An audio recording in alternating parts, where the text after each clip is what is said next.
Wabarakatuh. Waalaikumsalam warahmatullahi wabarakatuh. Alhamdulillah, alhamdulillahilladzi faradu alaina tatbiqus syariatul islamiyah. Alhamdulillahilladzi bi syariatihi waladatus sa'adah. Asyhadu an la ilaha illallah, asyhadu anna Muhammadan abduhu wa rasuluh la nabiyya ba'dah. Bapak-bapak, ibu-ibu, semua pemirsa Taklim Hamfara yang berbahagia, alhamdulillah. Selalu karena izin dan pertolongan Allah kita dipertemukan dalam agenda yang saya sering menyebut ini agenda yang luar biasa, bukan karena saya, tetapi karena kita sedang mengkaji dinul Islam yang luar biasa.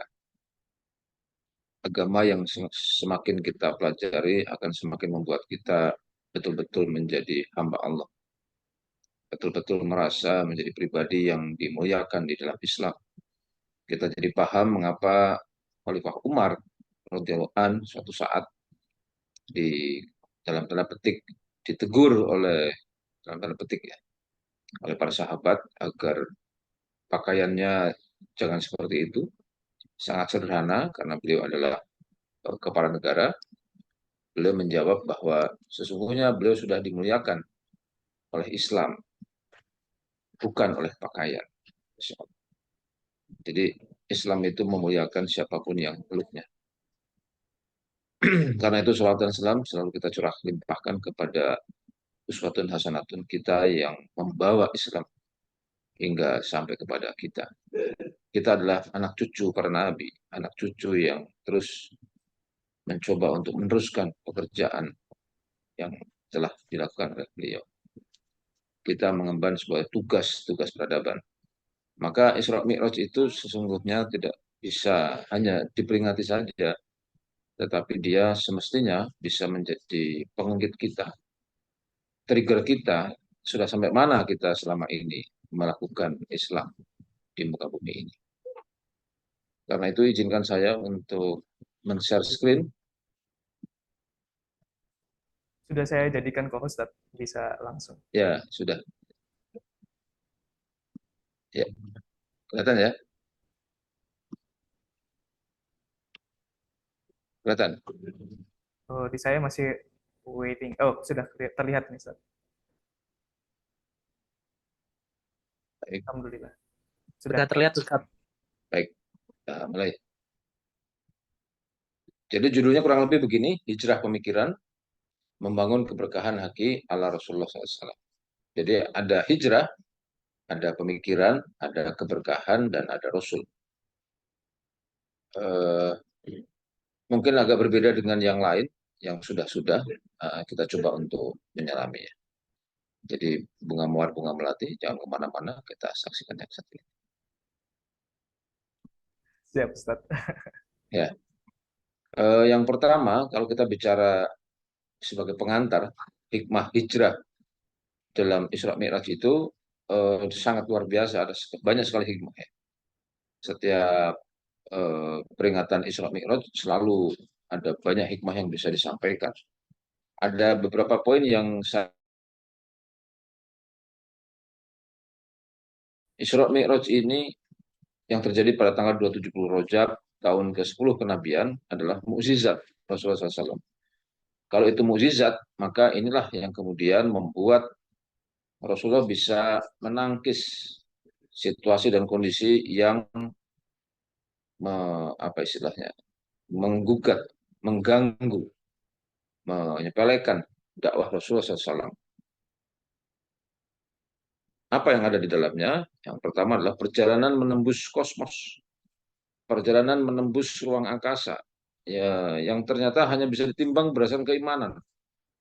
Jadi mukjizat ini adalah mukjizat untuk meneguhkan keimanan, keimanan kita.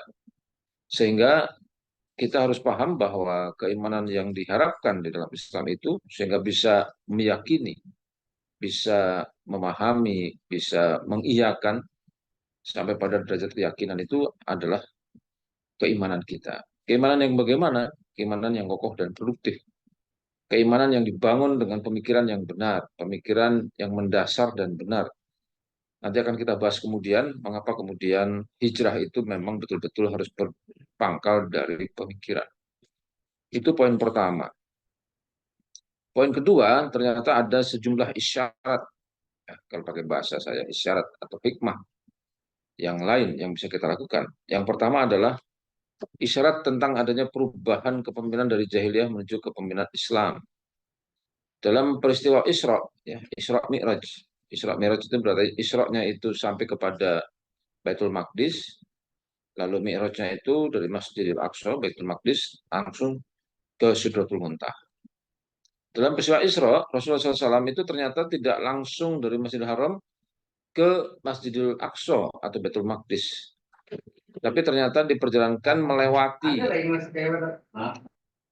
melewati Yasrib atau Madinah, melewati Bukit Tursina di Mesir, melewati Bethlehem atau Baitul Lahmi di Palestina, hingga Baitul Maqdis di Masjidil Aqsa yang berada di kota Yerusalem. Perjalanan yang luar biasa ini ternyata memberikan penjelasan kepada kita bahwa setelah peristiwa Isra Mi'raj, Rasulullah SAW itu terus berdakwah dan berjuang hingga tegaknya daulah di Madinah. Dan apa yang dilakukan oleh beliau itu akhirnya sampai dengan menggantikan sistem kepemimpinan jahiliyah yang berlangsung di Jazirah Arab, yang kepemimpinan ini juga memasuki bahkan melampaui daerah yang disinggahi. Jadi syarat pertama itu, ya, yang jarang dibahas oleh yang lain, itu adanya isyarat perubahan kepemimpinan dari jahiliyah menuju kepemimpinan Islam. Yang kedua, hikmah hijrah di dalam Isra Mi'raj itu, kepemimpinan yang dibawa Rasulullah SAW itu adalah kepemimpinan yang manusiawi. Artinya ini tidak hanya khusus kepada Rasul, tapi Rasul itu juga mewariskan kepada kita. Kenapa? Karena sesuai dengan fitrah kita sebagai manusia. Pada saat di langit ketujuh, saat Rasulullah SAW ditawari dua pilihan minuman oleh malaikat Jibril, ada riwayat yang menyebutkan tiga, tapi redaksinya hampir sama, yaitu susu atau khomer. Kalau yang redaksinya tiga itu susu, khomer, dan madu. Tapi pilihannya sama. Rasulullah SAW itu memilih susu. Kalau versi yang lain di dalam hadis disebut Rasul ditawari minuman ini bukan oleh malaikat Jibril, tapi oleh Nabi Ibrahim alaihissalam. Ketika bertemu dengan Nabi dan Rasul menyatakan haus. Tetapi poinnya sama, yaitu yang dipilih adalah susu. Nah, ketika Rasulullah SAW itu memilih susu, maka malaikat Jibril memberikan komentar bahwa Rasulullah SAW telah memilih yang sesuai dengan fitrahnya. Ini menjadi gambaran bahwa Islam yang dibawa Rasul adalah agama yang sesuai dengan fitrah manusia. Karena pilihan yang dilakukan oleh Rasul ini, maka kita juga jadi paham bahwa kepemimpinan Islam, karena Rasul membawa pola kepemimpinan, itu adalah kepemimpinan yang manusiawi. Kenapa disebut manusiawi? Karena kepemimpinan itu bisa dilakukan oleh manusia yang lain, yang mengikuti jejak kenabian, jejak Rasulullah SAW, kepemimpinan yang mampu menjalankan amanah untuk menjalankan syariat secara kafah, tidak lagi mengikuti kepemimpinan dan sistem jahiliyah. Jadi Masya Allah, ya, Allahumma sholli ala Sayyidina Muhammad, apa yang Rasulullah kemudian sampaikan itu ternyata menunjukkan kepada kita bahwa kepemimpinan yang dibawa Rasul itu adalah kepemimpinan yang sesuai dengan fitrah manusia. Dan yang ketiga, dari banyak sekali hikmah hijrah yang kita bisa petik, Rasulullah SAW itu terkonfirmasi adalah benar-benar sebagai Nabi akhir zaman untuk seluruh umat manusia. Pada saat Rasulullah SAW berada di Masjidil Aqsa, atas kehendak Rasulullah SAW, atas kehendak Allah Subhanahu Wa Taala, seluruh Nabi dari jajaran Nabi Adam alaihissalam hingga Nabi Isa alaihissalam semuanya dihidupkan, dan di masjid inilah Rasulullah SAW menjadi imam sholat jamaah khusus yang makmumnya adalah para nabi tersebut. Teman-teman sekalian, Rasulullah SAW mengimami para nabi yang memimpin umat manusia dari semua zaman, dari semua suku, dari semua warna kulit yang berbeda. Nampak betul di sini bahwa ada isyarat misi kepemimpinan yang dibawa Rasulullah SAW itu menembus batas-batas teritorial dan agama.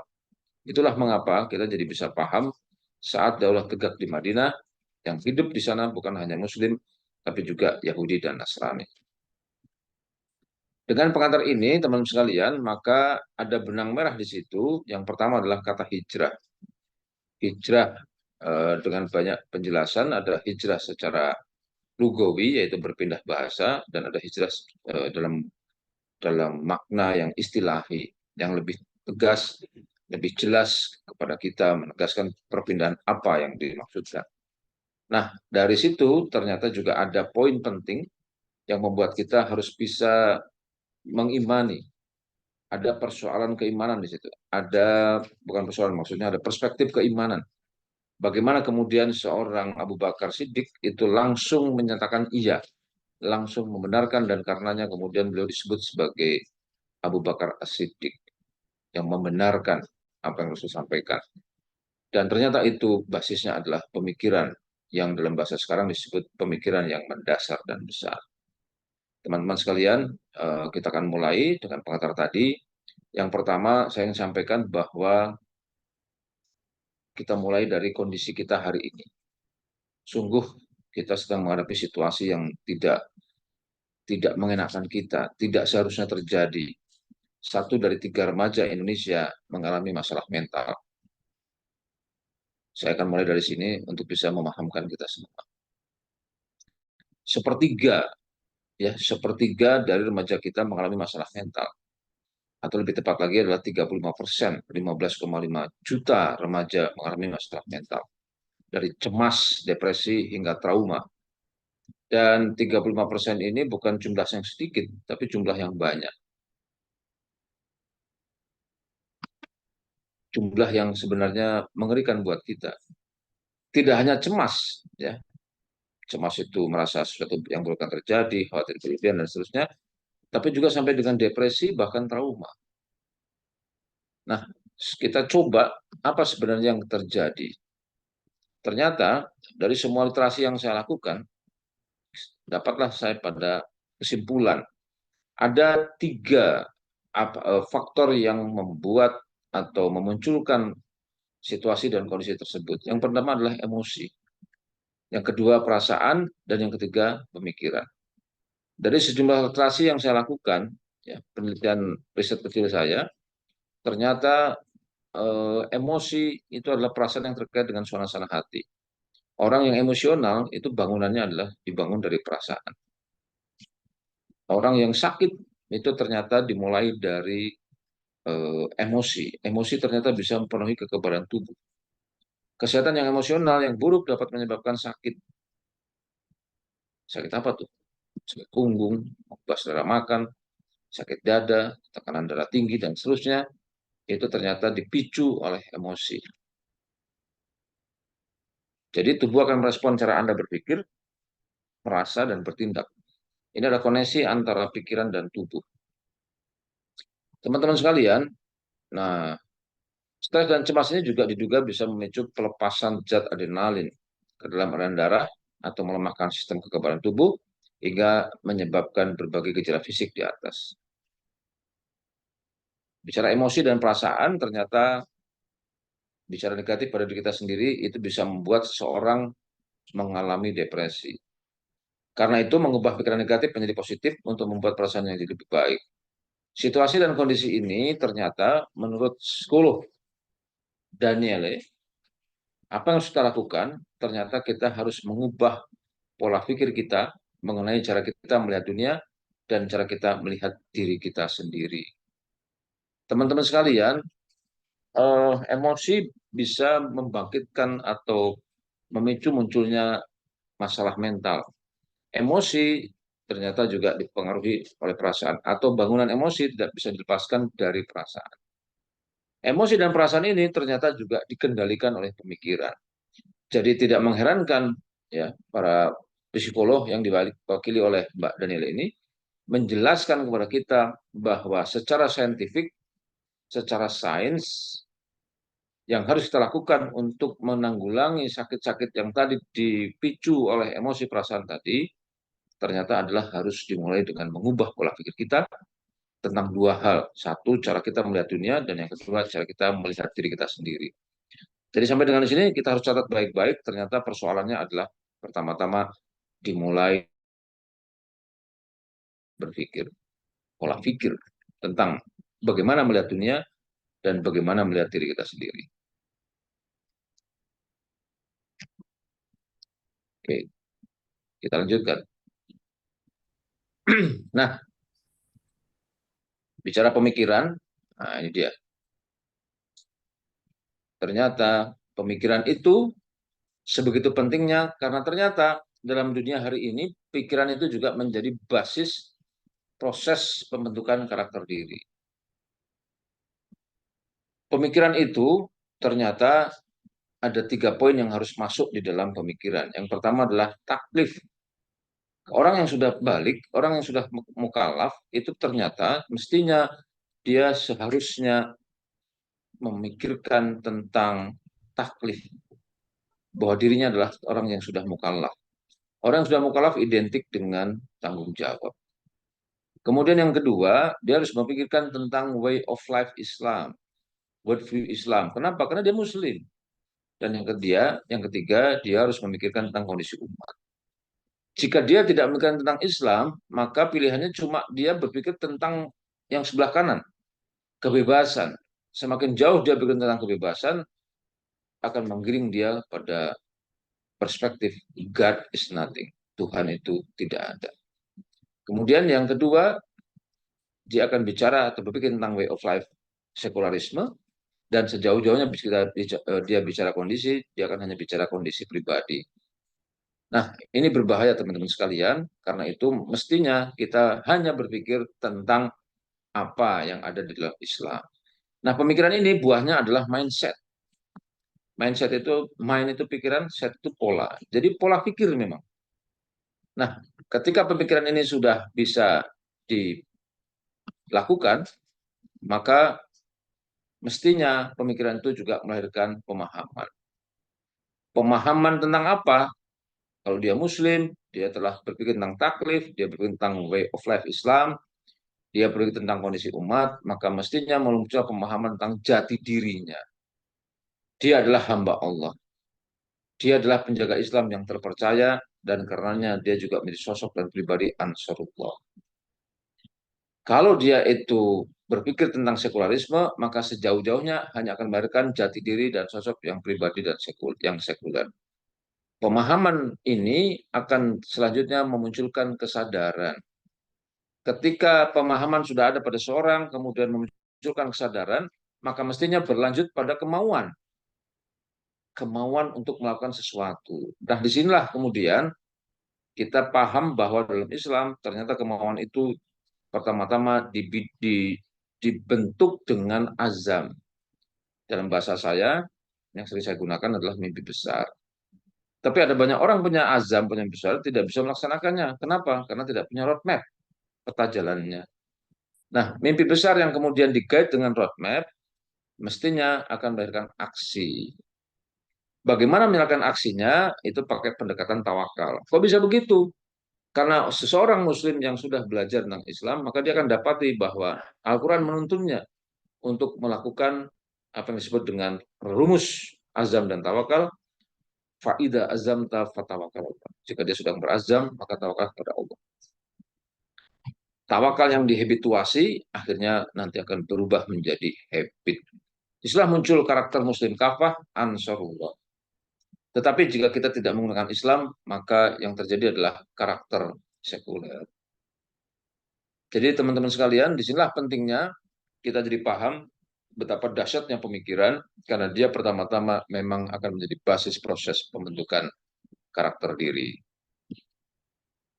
Berpikir yang bagaimana, ternyata pemikiran yang tadi kita bahas itu mestinya membuat kita berpikir dengan benar, dimulai sejak dini. Kenapa sejak dini?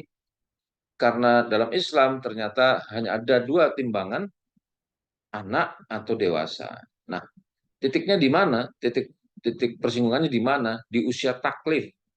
Imam Syafi'i memberikan penjelasan bahwa usia minimal untuk bisa dewasa adalah 15 tahun atau maksimal. Jadi kalau dia belum mendapatkan tanda-tanda untuk balik, maka ketika dia sudah memasuki 15, dia sudah saatnya disebut usia balik atau mukallaf atau taklif. Apa yang ada di situ? Ternyata pada usia ini anak harus tertanam rasa tanggung jawab baik pada dirinya, orang tuanya, ataupun lingkungannya. Jadi itulah yang membuat mengapa berpikir yang benar harus dimulai dengan sejak dini. Nah, Imam Syafi'i itu juga menjelaskan bahwa kewajiban pertama seorang mukallaf itu adalah berpikir dan mencari dalil untuk ma'rifat kepada Allah. Berkali-kali saya sering menyampaikan hal ini. Ini memberikan penjelasan kepada kita bahwa berpikir itu memang menjadi poin yang sangat penting dalam proses keberislaman seseorang. Karena dia harus mulai dengan berpikir untuk apa? Untuk makrifat kepada Allah. Makrifat kepada Allah itu adalah mengenal Allah. Bagaimana caranya? Ternyata dijelaskan dalam surat Al-A'raf 179. Ya, Bismillahirrahmanirrahim. Walaqad zara'na li jahannama katsiran minal jinni wal ins lahum qulubun la yafqahuna biha wa lahum a'yunun la yubsiruna biha wa lahum adhanun la yasma'una biha. Ulaika kal an'am bal hum adallu. Ulaika humul ghafilun.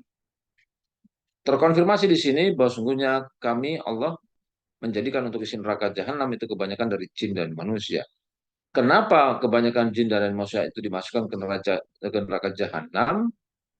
Karena ternyata mereka punya akal, tapi tidak digunakan untuk memahami ayat-ayat Allah. Punya mata, tapi tidak digunakan untuk melihat tanda-tanda kekuasaan Allah. Dan punya telinga, tapi tidak digunakan untuk mendengar ya ayat-ayat Allah. Jadi teman-teman sekalian, poin pertama yang disebut di sini ternyata adalah berpikir. Berpikir, kenapa berpikir? Karena di sini ternyata Al-Quran menyebutnya dengan kalimat mereka punya akal. Lahum kulubun. Kulubun itu di dalam redaksi terjemahan yang lain disebut dengan hati. Tapi lanjutan kalimatnya adalah la yafqahuna biha. Tapi tidak digunakan untuk memahami ayat Allah. Jadi hati yang dimaksud penjelasannya ternyata bukan hati yang ada dalam diri kita, tapi akal. Akal ini adalah berpikir, ya, proses berpikir.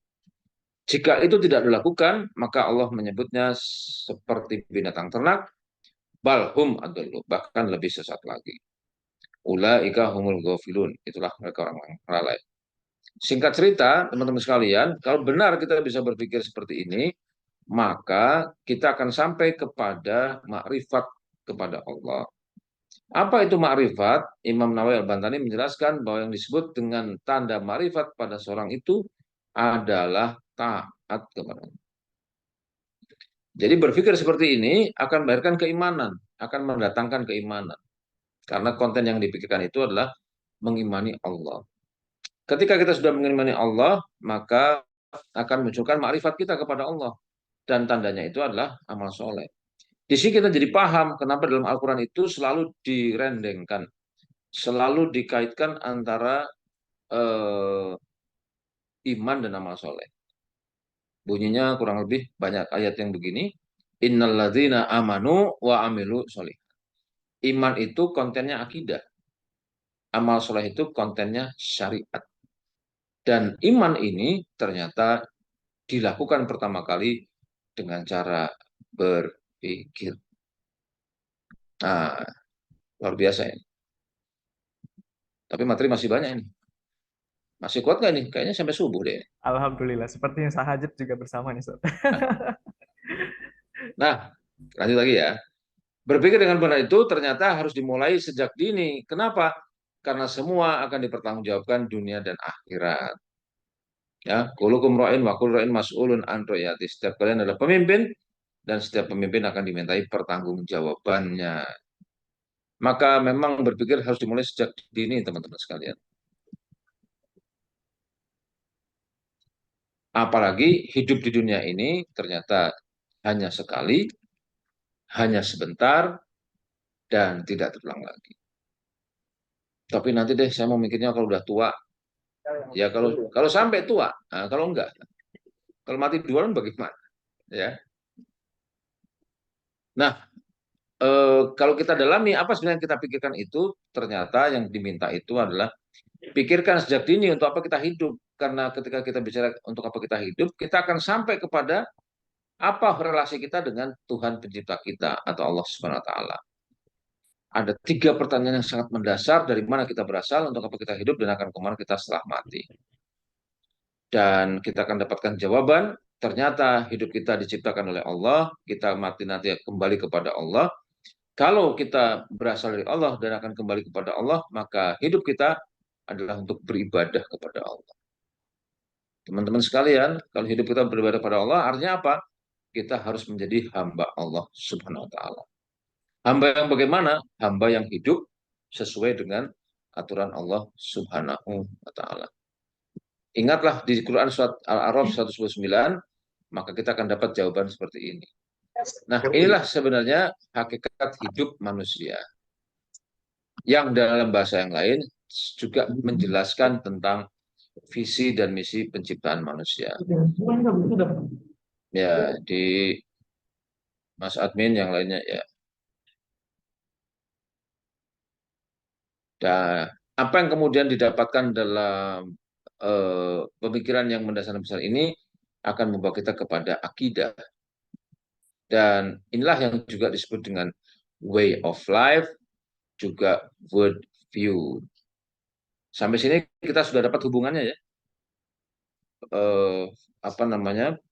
Ahli tadi dari Batu mengatakan bahwa yang harus kita lakukan adalah mengubah pola pikir tentang cara pandang kita terhadap dunia dan cara pandang kita tentang diri kita. Cara pandang kita tentang diri kita, untuk apa kita hidup di dunia. Cara pandang kita untuk dunia adalah world view. Jadi sebenarnya akidah Islam itu menjawab kedua-duanya. Masya Allah. Nah, sekarang babak pertanyaan. Kalau begitu, melanda masyarakat, tidak hanya individu. Ada yang bisa jawab nggak? Yang bisa jawab, Mas Andri, itu saya siapkan hadiah buku. Masya Allah. Ayo, fastabiqul khairat Bapak, Ibu, Kakak. Ada yang bisa jawab? Silakan di chat, ditulis tuh. Apa jawabannya? Diberi waktu hanya 5 detik dari sekarang. Nah, Satu, dua, tiga, empat, empat, lima. G. Sistem rusak nih, Ustaz. Ada yang menjawab. oke, sistem rusak masih belum tepat. Oh, Kerusakan terjadi secara sistematis masih belum tepat. Budaya dan hukumnya mengarahkan itu masih belum tepat. Ayo, ayo, ayo, ayo. ayo yang ingin bukunya beliau, Masya Allah ini luar Nah, biasa nih bukunya beliau. buku Biasanya baru nih. Sekuler kapitalis masih belum tepat. Berapa dari pemahaman yang rusak masih belum tepat. Karena tidak turun hukum masih belum tepat. Karena negara tidak menerapkan aturan Allah. Sedikit lagi, way of life-nya. Sedikit lagi, buku masih aman ya. Masya Allah, ya luar biasa ini. Ya, jawabannya adalah karena masyarakat itu adalah terdiri dari kumpulan individu yang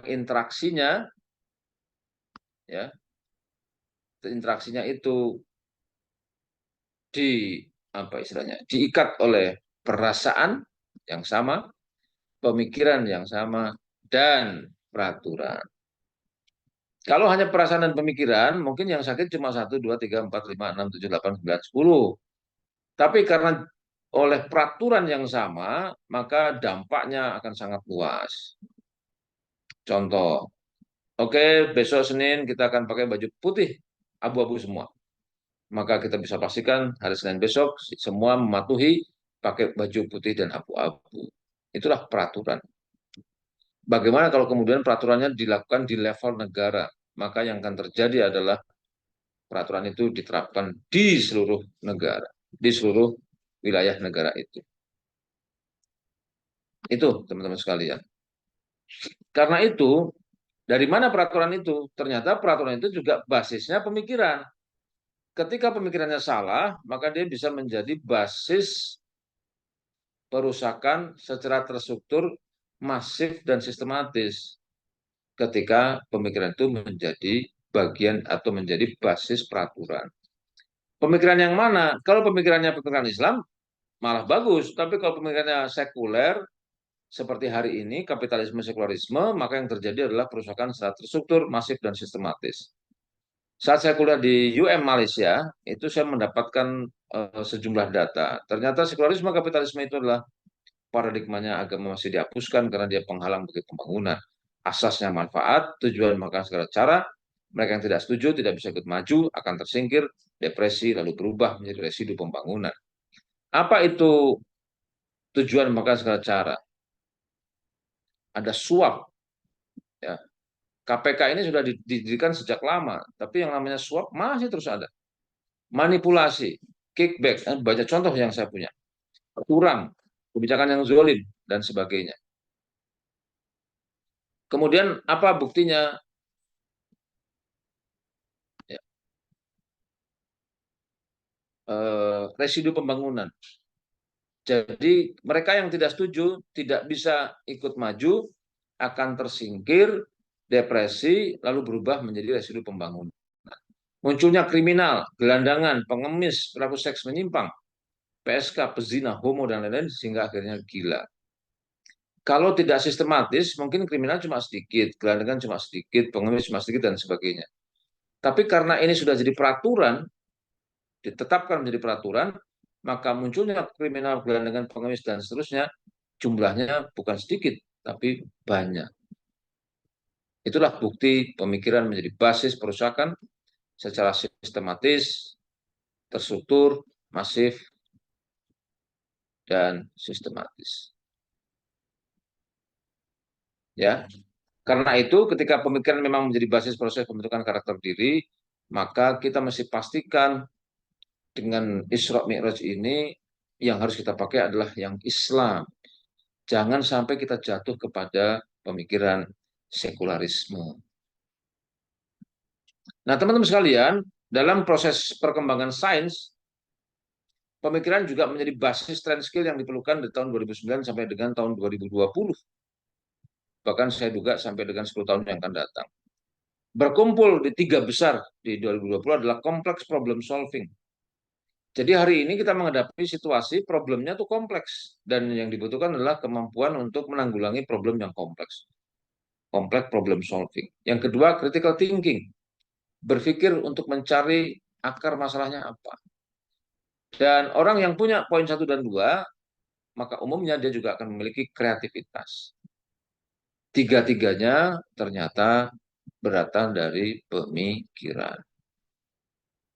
Bahkan ya, 2 buku yang sudah saya buat terkait dengan kepemimpinan transformasional yang nanti akan kita berikan hadiah ya.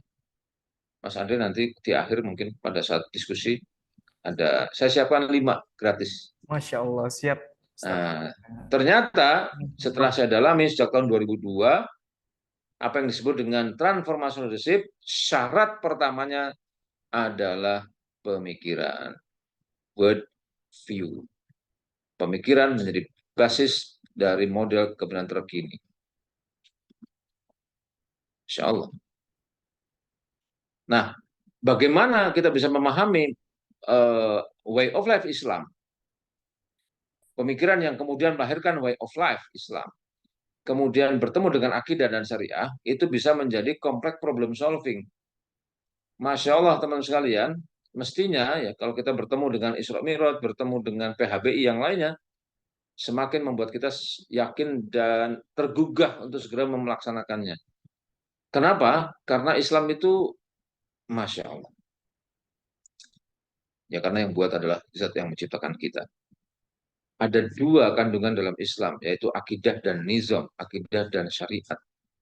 Nah, akidah dan syariat ini ya dari pemikiran itu di apa namanya dipraktekkan menjadi worldview atau way of life. Kok bisa? Ya, karena akidah itu di dalamnya mengandung fikroh, bagaimana solusi problematika umat.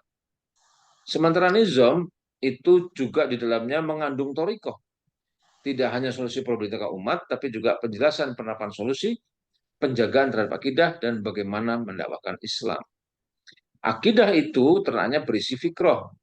Nizam itu berisi torikoh. Nah, akidah dengan fikrohnya, nizam dengan torikohnya, itu ternyata dalam bahasa Al-Quran disebut dengan ya, yang pertama iman, yang kedua amal soleh. Innalladzina amanu wa amilu sholihat. Itulah mereka orang yang beriman dan beramal soleh. Jadi iman itu kontennya akidah, di dalamnya ada fikrohnya. Amal soleh itu kontennya syariat, di dalamnya ada torikoh. Maka Orang yang beriman sudah seharusnya melakukan amal soleh. Maka orang yang melakukan amal soleh tidak mungkin tidak kecuali dia beriman. Orang yang beriman tapi tidak melakukan amal soleh dipertanyakan keimanan. Dia mengaku beriman, tapi dia melakukan kemaksiatan, dipertanyakan keimanannya. Dia mengaku beriman, tapi dia melakukan kriminal, dipertanyakan keimanan. Jadi orang yang beriman itu memang sudah seharusnya melakukan amal soleh. Pertanyaan berikutnya, kok bisa menjadi kompleks problem solving? Ya, karena ketika Islam itu diterapkan sebagai worldview atau way of life,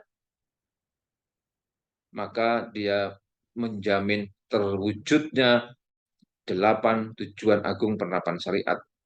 Memelihara keturunan, memelihara akal, kehormatan, jiwa manusia, harta, agama, keamanan, dan negara.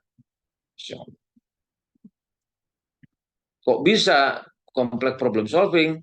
Nah, karena Islam itu datang dengan totalitas. Tidak hanya mengurusi urusan interaksi manusia dengan Tuhannya, Allah SWT, tidak hanya interaksi dengan dirinya sendiri, tapi juga interaksi dengan sesama manusia. Ada muamalah dan ada uqubat. Itu mengapa kemudian Islam bisa menjadi kompleks problem solving. Pertanyaannya adalah, jadi apa yang harus kita lakukan? Nah, oke teman-teman sekalian, silahkan klik apa jawabannya. Yuk, Dalam 5 menit, 5 menit kelamaan ya. lanjut. 1 menit, 1 menit. 1 menit. Ya, silakan. Apa yang harus kita lakukan? Satu, Satu, dua, dakwah. Oke, dakwah. lanjut. Ada beramal Amal soleh soleh, di Islam, mengkaji Islam kafah, dakwah. Masih mendekati. mengubah pemikiran, menerapkan syariat Islam, dakwah dan mengkaji Islam kafah, beribadah, belajar berdakwah, berilmu Islam kafah. Terus Yuk, masih sedikit lagi. ada 5 buku, Iya, ada 5 buku. taat syariat misalnya, belajar. Jangan menyerah, jangan menyerah. Ayo, ya, berarti harus mendengarkan ya. Buku masih aman. Oke, ditutup G. Ya, ya, Kita lanjutin nih, Ustaz ya. ya. Kan harus sesuai dengan apa yang dimaui narasumber ya. Jadi teman-teman sekalian, apa yang sudah kita lakukan ternyata adalah sederhana sekali. Kita mesti menyusun ulang hidup kita. Hiduplah sesuai dengan maunya zat yang menciptakan kita. Oh, kita ini diciptakan, maka otomatis kita harus sesuai dengan apa maunya yang menciptakan kita. Nah, tadi sudah deket-deket tuh, Mas. Ya, nanti deh kita lanjutkan. Bukunya masih aman.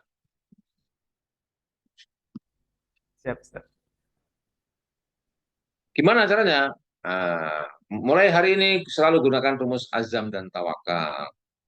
Teman-teman sekalian, azam dan tawakal itu ada 3 unsurnya. Yang pertama adalah iman yang kokoh dan produktif. Pastikan kita punya. Tadi sudah banyak panjang lebar penjelasannya.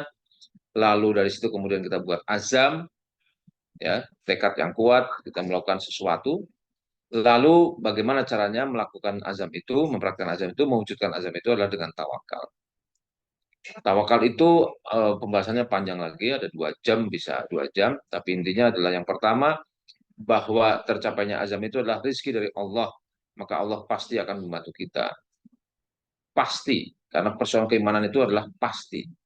Kemudian yang kedua, apa yang kita lakukan itu terikat dengan syariat. Dan yang ketiga, terikat dengan sunatullah. Teman-teman sekalian, ini baru syarat dan ketentuan agar izin dan pertolongan Allah itu turun.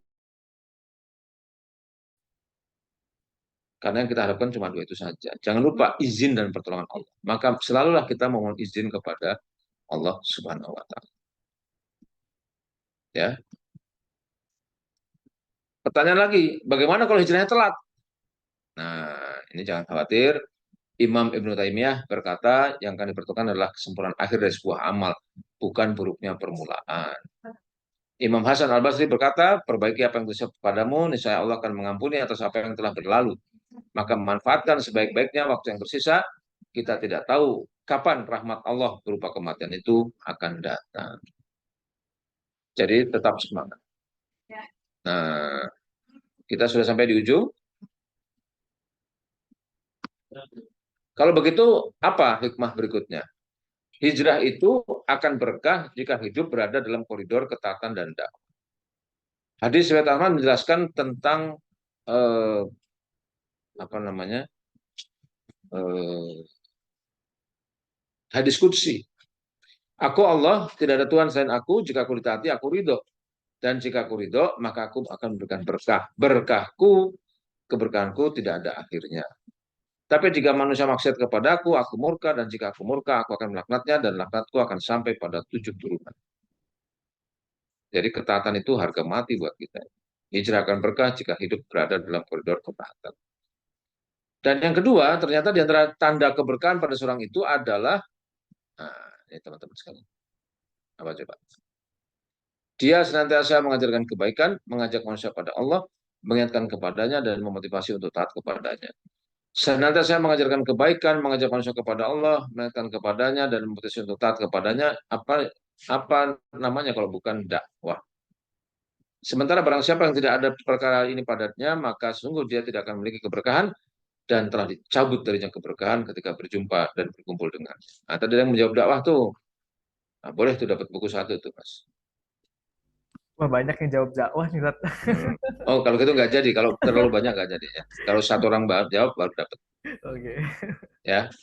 siap. Jadi kalau kita tidak punya dakwah, padahal dakwah adalah wajib dan kita tidak melakukannya, maka itu dipastikan kita telah dicabut dari diri kita keberkahan. Naudzubillah min dzalik. Nah, hijrah akan berkah ketika hidup berada dalam koridor ketaatan dan dakwah. Kenapa? Nah, ini dia. Karena memang eh, diutusnya Rasulullah SAW itu sebagai rahmatan lil alamin itu membawa pesan sangat luar biasa. Bismillahirrahmanirrahim. Wa ma arsalnaka illa rahmatan lil alamin. Kami tidak mengutus engkau wahai Muhammad melainkan sebagai rahmat bagi seluruh alam. Nah, dalam penjelasan tafsir Imam Muhammad bin Ali As-Syaukani, Imam As-Syaukani, satu-satunya alasan kami mengutusmu wahai Muhammad adalah sebagai rahmat yang luas. Karena kami mengutusmu dengan membawa sesuatu yang menjadi sebab kebahagiaan di akhirat. Apa sebab kebahagiaan di akhirat itu? Ternyata adalah hukum-hukum syariat. Masya Allah. Jadi kalau ada yang orang yang kemudian berat dengan syariat, itu jadi tanda tanya, ada apa dengan dia? Karena sesungguhnya eh, hukum syariat itu, syariat Islam itu sesungguhnya adalah menjadi sebab kebahagiaan di akhirat. Nah, kalau kemudian itu bisa dilakukan, maka sesungguhnya kita juga sedang mereposisi posisi umat Islam hari ini. Kita ini umat pilihan. Ya, Quran Surat Al-Imran 110 mengunci kita dengan 3 karakter. Satu, beriman kepada Allah.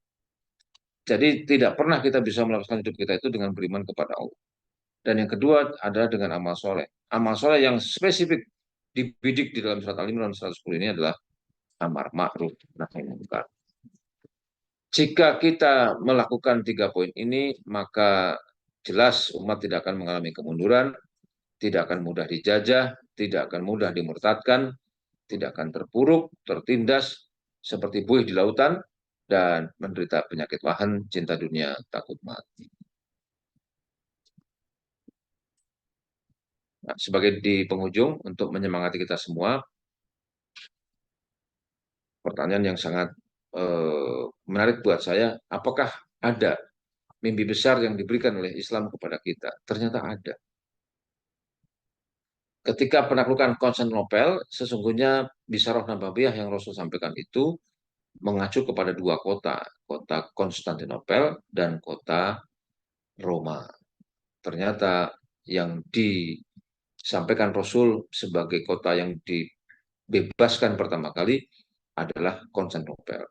Artinya masih ada kota yang kedua.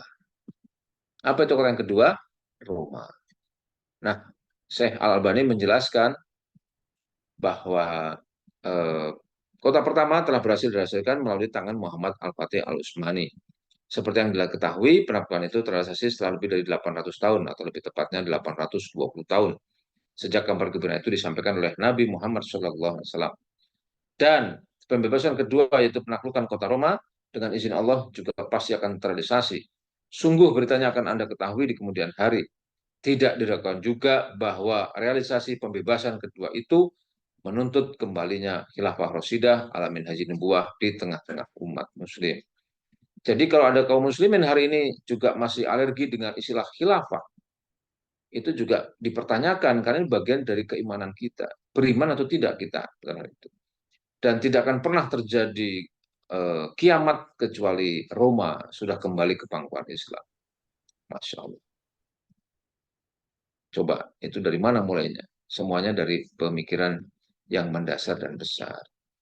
Karena itu teman-teman sekalian, hijrah akan berkah jika hidup berada dalam ketatan dakwah itu. Kesimpulannya adalah satu, jadi pilihannya itu bukan hijrah level berapa, tapi kita memang harus hijrah yang sebenar-benar. Yang kedua, pilihannya itu bukan taat setengah-setengah, tapi kita memang harus hidup dalam ketaatan dan dakwah sepenuhnya. Selesai. Alhamdulillah. Demikian yang bisa disampaikan pemantik diskusi. Materi ini sebetulnya dimulai dari saya harus bicara tentang kesehatan mental. Yang meminta adalah psikolog, ahli kesehatan mental. Saya sudah bilang, saya bukan ahli kesehatan mental, wong saya ini konsultan manajemen. Tapi beliau mengatakan, kami maunya Bapak aja, ya sudah. Tapi ternyata itu menghubungkan tentang pemikiran, betapa dahsyatnya pemikiran.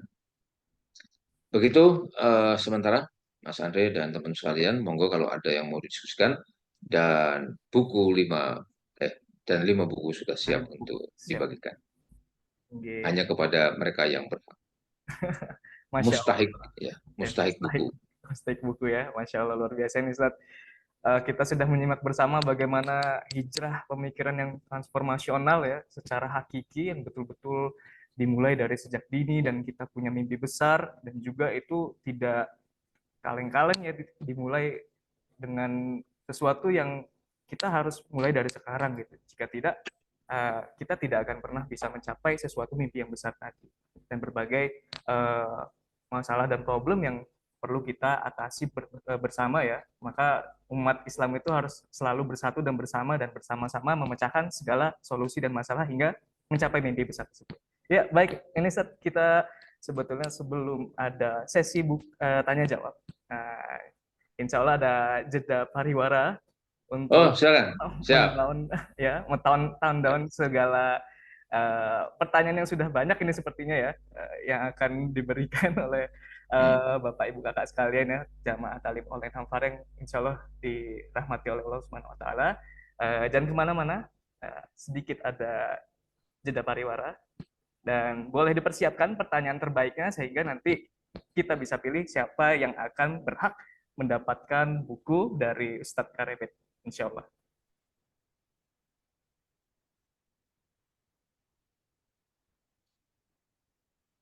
Kenapa korang harus masuk ke Hamfara?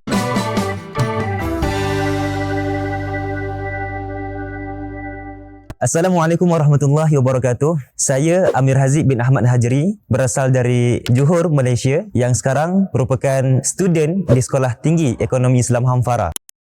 Kenapa saya berminat untuk berkuliah di Hamfara? Walaupun seperti yang tuan-tuan dan puan-puan lihat di belakang ini, fasiliti di Hamfara tidaklah seperti kampus-kampus yang lain. Namun, kerana saya melihat ekonomi Islam itu merupakan satu-satunya sistem ekonomi dan termasuk ilmu ekonomi yang mampu memberikan kesejahteraan serta keadilan kepada masyarakat. Dan Hamfara memiliki itu. Di samping itu, kerana Hamfara memiliki konsep pendidikan ala pesantren juga, Hamfara mewajibkan setiap mahasiswa untuk tinggal di asrama. Ini menandakan lulusan-lulusan Hamfara akan diarahkan untuk memiliki yang pertama, baik dari aspek pendidikan akademiknya, mungkin CGPA yang tinggi. Dan yang kedua, mahasiswa Hamfara juga akan dibina dan diarahkan untuk mengembangkan diri dari aspek kepribadian Islam.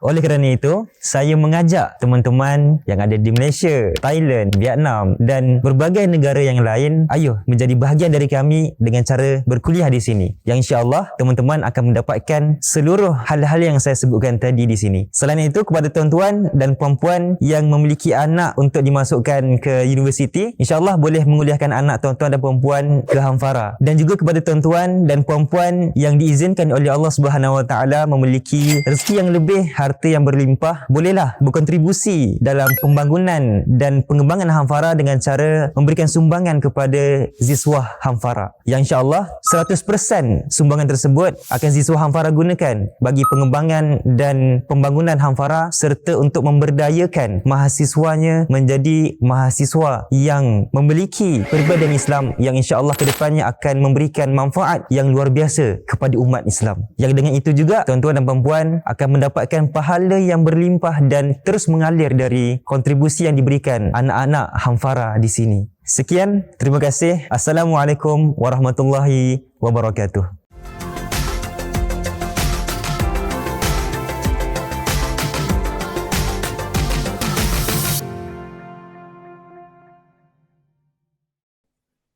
Yang insya Allah itu akan jadi Ya, ya. pahala jariah kita. Ya. Oke, baik, ini bisa diulang pertanyaan Bapak Ibu sekarang. Sudah ada di samping nih. Iya, Saya bantu ya. iya, Zat. Jadi yang pertama tadi ada iklan dari Hamfara. Saya termasuk yang mendirikan Hamfara meskipun dulu namanya bukan Hamfara. Jadi Bapak Ibu yang mau kuliah, ini ada perguruan tinggi yang luar biasa, namanya Kampus Perjuangan. Ya, tadi sudah dijelaskan oleh mahasiswa kita dari Malaysia ya, Malaysia dari Johor. Selamat berkuliah di Hamfara.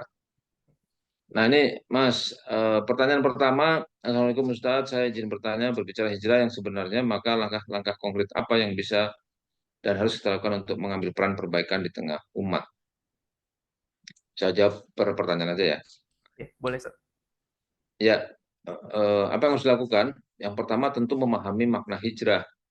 Hijrah itu secara lugawi artinya berpindah, tetapi secara istilahi dia punya makna yang khusus. Apa yang berpindah itu? Berpindah dari jahiliyah kepada Islam. Jadi orang yang berhijrah itu ya sederhananya dia harus masuk Islam. Islam yang bagaimana? Islam yang kafah. Ya. Surat Al-Baqarah berapa? 208 kalau saya tidak salah. Itu juga jelas menyebut kita kalau kita mau hijrah itu ikuti Quran surat Al-Baqarah 208. Bismillahirrahmanirrahim. Ya ayyuhalladzina amanu ya udkhulu fi silmi kafah wa la tattabi khutuwati syaiton innahu lakum aduwwum mubin. Jadi seruan yang pertama itu memang identik dengan keimanan. Ya ayyuhalladzina amanu. Selalu yang diseru adalah keimanan. Karena keimanan itu akan menghasilkan konsekuensi taat kepada syariat. Jadi permintaannya apa? Kita diminta untuk masukkan secara kafah menyeluruh. Tidak ada istilah setengah-setengah, tidak ada istilah sebagian-sebagian, atau istilah sedikit-sedikit, tapi seluruhnya. Jadi pahami itu. Kalau kita hijrah, kita harus masukkan secara kafah. Kalau kita masuk dalam secara kafah, maka langkah konkretnya yang pertama tadi paham, yang kedua lakukan. Lakukan apa yang diminta di dalam Islam. Nah, supaya bisa memahami Islam seperti itu, maka melihat pengalaman dari pengusaha-pengusaha hijrah yang ada dalam apa namanya apa istilahnya itu pengusaha-pengusaha hijrah yang dalam proses pembinaan yang luar biasa, saya melihat bahwa ternyata supaya bisa menjalankan Islam yang istiqomah tadi, ternyata mereka-mereka ini memiliki syarat yang membuat teman-teman pengusaha hijrah itu bisa berhijrah seperti yang dimaui. Ternyata basis pertamanya adalah memang iman. Ada beberapa aspek dalam keimanan yang harus dipahami dengan benar, dengan mantap, sehingga tadi yang disebut dengan iman yang kokoh dan produktif. Yang pertama, kita harus memahami tentang hidayah dan dolalah. Teman-teman sekalian, ada banyak sekali orang yang berhijrah, tapi kemudian dia mundur teratur ke belakang dan tidak jadi. Atau dia mengatakan hijrah, tapi ternyata merasakan berat, akhirnya dia mundur teratur juga. Ketika dia hijrah, maka dia harus paham tentang konsep keimanan yang bernama hidayah dan dalalah. Hidayah itu adalah petunjuk, sementara dalalah itu kesesatan. Sehingga dia bisa membedakan mana petunjuk dan mana kesesatan. Hidayah itu ada tiga secara sederhananya. Yang pertama adalah hidayah khalqiyah, hidayah penciptaan. Hidayah penciptaan itu gratis Allah berikan kepada kita. Setiap manusia yang sudah diciptakan oleh Allah Subhanahu wa taala itu sudah diberikan hidayah secara gratis. Yang pertama, dalam bentuk proses penciptaan itu diberikan akal, diberikan panca indera dan seterusnya. Sehingga kita bisa memenuhi apa yang ada di dalam surat Al-Alaq 179 untuk berpikir tadi. Kemudian yang kedua ada hidayah al-irsyad wal bayan. Hidayah penjelasan, hidayah apa namanya? Dalam bentuk Al-Qur'an yang sudah diturunkan. Dan ini ternyata juga gratis. Nah, yang ketiga, hidayah yang tidak gratis. Dia harus diperjuangkan dengan mengkaji Islam secara konsisten, secara kafah. Itulah yang disebut dengan hidayah taufikiyah, hidayah pembimbingan. Nah, teman-teman sekalian, ini baru aspek iman yang pertama yang harus dikuasai. Kemudian yang kedua, itu harus paham juga tentang kodo dan kodar. Aspek kodo dan kodar itu menjadi penting. Kodo itu ketetapan Allah, kodar juga ketetapan Allah. Maka ketika kita menghadapi situasi dan kondisi, kita juga paham mana yang kodok, mana yang tidak. Kalau sesuatu yang negatif itu kodok ternyata dari Allah, ya sudah. Bismillah, kita sabar menghadapinya. Kemudian yang ketiga, tawakal. Tawakal itu ternyata keimanan juga. Tadi sudah ada dijelaskan. Kemudian yang keempat itu adalah yang keempat apa ya? Yang keempat itu adalah rizki. Arizku minallah. Rizki itu datang dari Allah. Kalau kita punya pemahaman rizki, maka kita berdakwah, kita berjuang, kita tidak akan takut kehilangan rizki. Bahkan justru semakin mendorong kita untuk berjuang. Karena Allah pasti sudah menyiapkan rezeki kita dan rezeki kita tidak akan pernah tertukar. Selama kita masih hidup, maka pasti kita akan diberikan rezeki. Dan kalau kita sudah mati, itu tandanya rezekinya selesai. Kemudian yang kelima itu adalah ajal. Ya, ajal. Kematian itu ternyata tidak hanya menghampiri makhluk hidup, tapi ajal juga akan kena kepada benda mati. Ya, kita punya handphone, kita punya laptop, tiba-tiba mati, diperbaiki nggak bisa juga, itu ajal juga. Jadi ajal itu sebuah kemestian. Tinggal bagaimana kemudian kalau kita sudah paham, kita bisa mengupayakan kondisi ajal yang paling baik. Kondisi ajal yang paling baik itu adalah mati syahid. Maka kita mesti menjadikan mati syahid sebagai cita-cita tertinggi kita untuk kondisi ajal kita. Dan ajal itu tidak ada urusannya dengan dakwah. Berdakwah itu bisa kena ajal, tidak berdakwah juga kena ajal. Nah, kalau berdakwah kena ajal, tidak berdakwah kena ajal, maka lebih baik kita berdakwah. Karena berdakwah itu menjadi situasi dan kondisi ajal yang lebih baik daripada tidak berdakwah. Dan terakhir doa.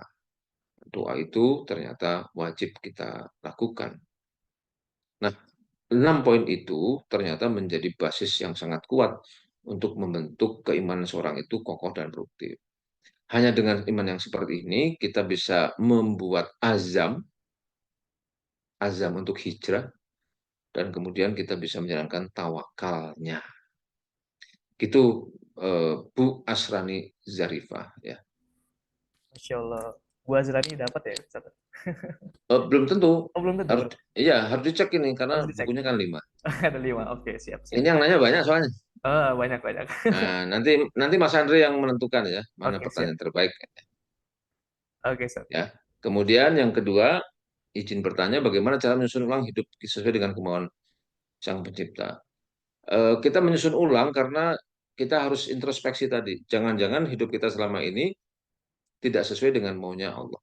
Apa sih maunya Allah itu? Nah, tadi di dalam bagian yang saya sampaikan, intinya kita bisa menjawab 3 pertanyaan mendasar dan besar. Ya, kita ini dari mana? Berasal dari mana? Ternyata kita diciptakan oleh Allah. Akan kemana kita setelah mati? Ternyata akan kembali kepada Allah.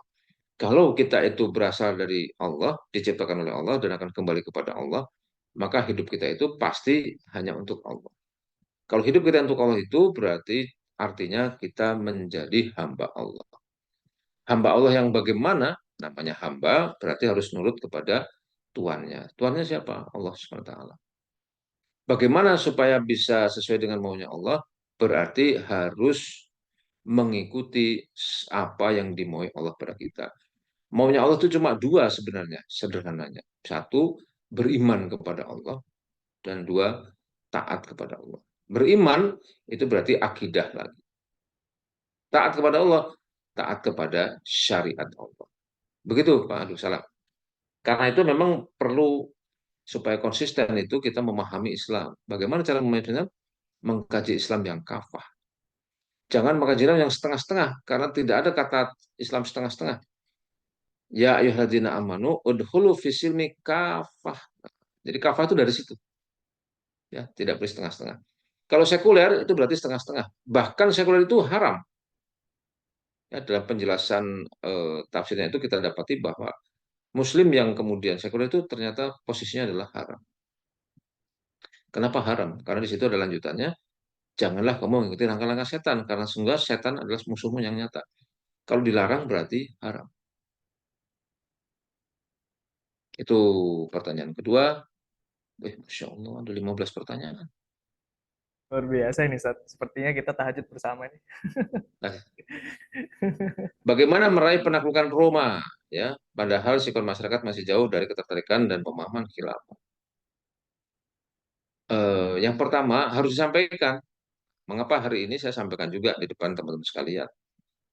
Kita harus menyampaikan apa yang disampaikan oleh Islam. Dan Rasulullah SAW juga begitu. Ketika Rasulullah hijrah, bukan hijrah, ketika Rasulullah SAW Isra Mi'raj, itu kan beliau sampaikan kepada penduduk Mekah. Dan penduduk Mekah, ya namanya penduduk Mekah sedang jahiliyah, yang dilakukan itu adalah menolak cerita itu. Dan apa yang mereka lakukan bukan hanya menolak, mereka kemudian mendatangi sahabat Rasul yang paling dipercaya, yang paling dekat, yang bernama Abu Bakar Siddiq. Harapannya apa?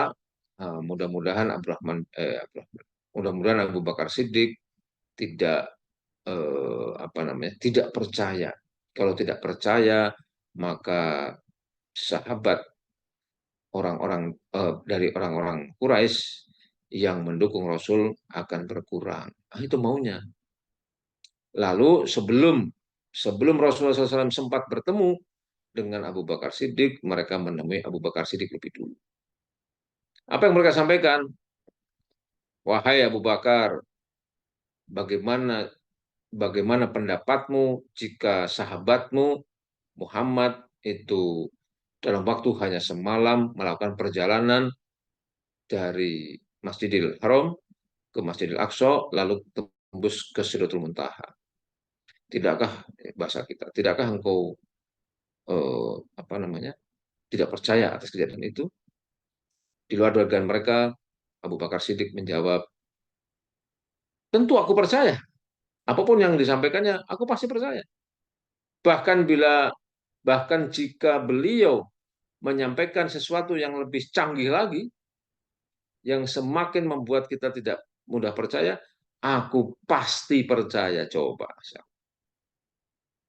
Nah, jadi poin pertamanya sama, kita harus berbasis pada keimanan. Nah, penaklukan Roma itu juga sama.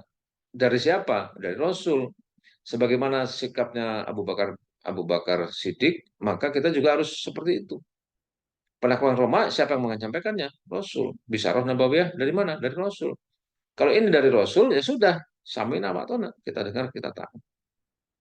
Itu poin pertamanya. Kita harus yakin. Yang kedua, ternyata ada masyarakat yang masih belum yakin. Nah, berarti tugas kita apa? Menyampaikan. Dakwahkan itu. Saya sudah berkali-kali menyampaikan ini. Berarti tugas kita menyampaikan. Nah, di antara kalau kita mau berkah, memang kita harus dakwah. Nah, mudah-mudahan itu jadi motivasi kita untuk menyampaikan ini kepada masyarakat kita. Amin. Insya Allah ya. Tadi hidayah dan dolalah, kalau mereka dapat hidayah, selesai. Tugas kita menyampaikan, bukan memberikan mereka hidayah. Hidayah itu datang dari Tuhan. Itu Mas. Satu lagi. Oh. Mau dipilih aja nih, Ustaz, dari berbagai pertanyaan. Nggak apa-apa masuk jam 9. Oh, masih jam 9. Kalau saya nggak sanggup kan ada sampean. Masya Allah. Ya, ini datang dari Bu Eva. Eh, Sebagai seorang perempuan, kami juga punya mimpi besar. Tapi berat sekali Ustadz ketika peran sebagai istri solihah, ibu peradaban, sebagai hamba dan sebagai pendakwah harus dilakukan dengan baik semuanya. Mohon arahannya. Oh, haha. Tugas perempuan itu, tugas laki-laki dan perempuan sudah ada tuh. Laki-laki kepala keluarga di rumah. Kalau wanita itu umun warobatul bait. Umun ibu rumah tangga. Warobatul bait manajer rumah tangga. Ketika Allah menjelaskan ini lewat lisan Rasulullah SAW yang mulia, maka itu artinya itu fitrah kita. Kalau itu fitrah berarti bisa. Nah, kita kadang-kadang merasa tidak pede. Kenapa? Karena kita tidak paham bagaimana melakukannya. Berarti kembali ke bagian yang di depan tadi, caranya pertama-tama adalah kita harus paham. Kalau sudah paham, muncul kesadaran dan seterusnya. Kemudian itu yang pertama. Kemudian yang kedua, ini kan istri, ada suami. Kita harus bicara pada suami kita. Saya waktu menikahi istri saya, itu di depan saya sudah bilang, Mi, nanti kalau mau mengaji, ada aktivitas dakwah, tidak perlu izin saya. Kalau itu ada di wilayah Kota Bogor. Tapi kalau keluar kota, izin. Jadi saya sudah memberikan kebebasan sejak awal untuk melakukan aktivitas itu. Bahkan dalam beberapa hari, wong cuma berdua, saya bilang, nggak usah masak, ngabisin waktu. Terus gimana? Ya udah beli di warung. Ternyata dalam hitungan-hitungan saya, membeli makan jadi di warung malah lebih murah daripada membuat masakan sendiri. Ya sekali-kali nanti masak buat tapi nggak apa-apa. Tapi karena kita juga punya tugas tugas peradaban ini, maka hampir maklum sudah nggak usah. Kalau apa istilahnya sahur misalnya, saya bilang ya sudah seadanya saja. Akhirnya saya menguji coba. Ini juga eh, mudah-mudahan jadi bisa diikuti yang lain. Ternyata makan berat atau tidak makan berat sama saja. Jadi saya mencoba akhirnya hanya makan kurma saja untuk sahur. 3 kurma. Ternyata kuat. Akhirnya saya ganti 1 kurma. Ternyata kuat. Jadi Masya Allah itu. Saya tertarik dengan kurma. Kenapa? Karena kurma itu eh, khasiatnya luar biasa. Hanya 1 kurma cukup seharian. Karena itu kembali bicara dengan istri, Mi, sudah nggak usah nyiapin apa-apa, siapkan saja kurma. Jadi kita ringankan tugas istri kita. Nah, begitu Mbak Eva. Ya. Salam buat suami. Masya Allah. Jangan dibuat susah. Islam itu Betul. memudahkan. Betul. Nah, ini tadi sudah terjawab ya, dari Ibu Eva ya. Hmm, Insya Allah. ya.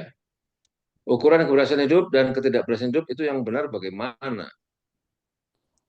Yang dibutuhkan manusia itu cuma 3. Coba cocokin ya. 1, kalau ada masalah, kita bisa menyelesaikannya. Betul nggak? Apapun masalahnya. Yang kedua, kita hidup itu membutuhkan sesuatu. Itu rezeki namanya. Nah, kita perlu rezeki. Betul nggak nih? Halo, halo, halo. Betul, Pak. Ini cuma antum aja yang jawab. Yang lain pada tidur. Nyimak Oh, sebentar. oke. Kemudian yang ketiga, apa yang kita perlukan itu kebutuhan kita, apapun itu dipenuhi.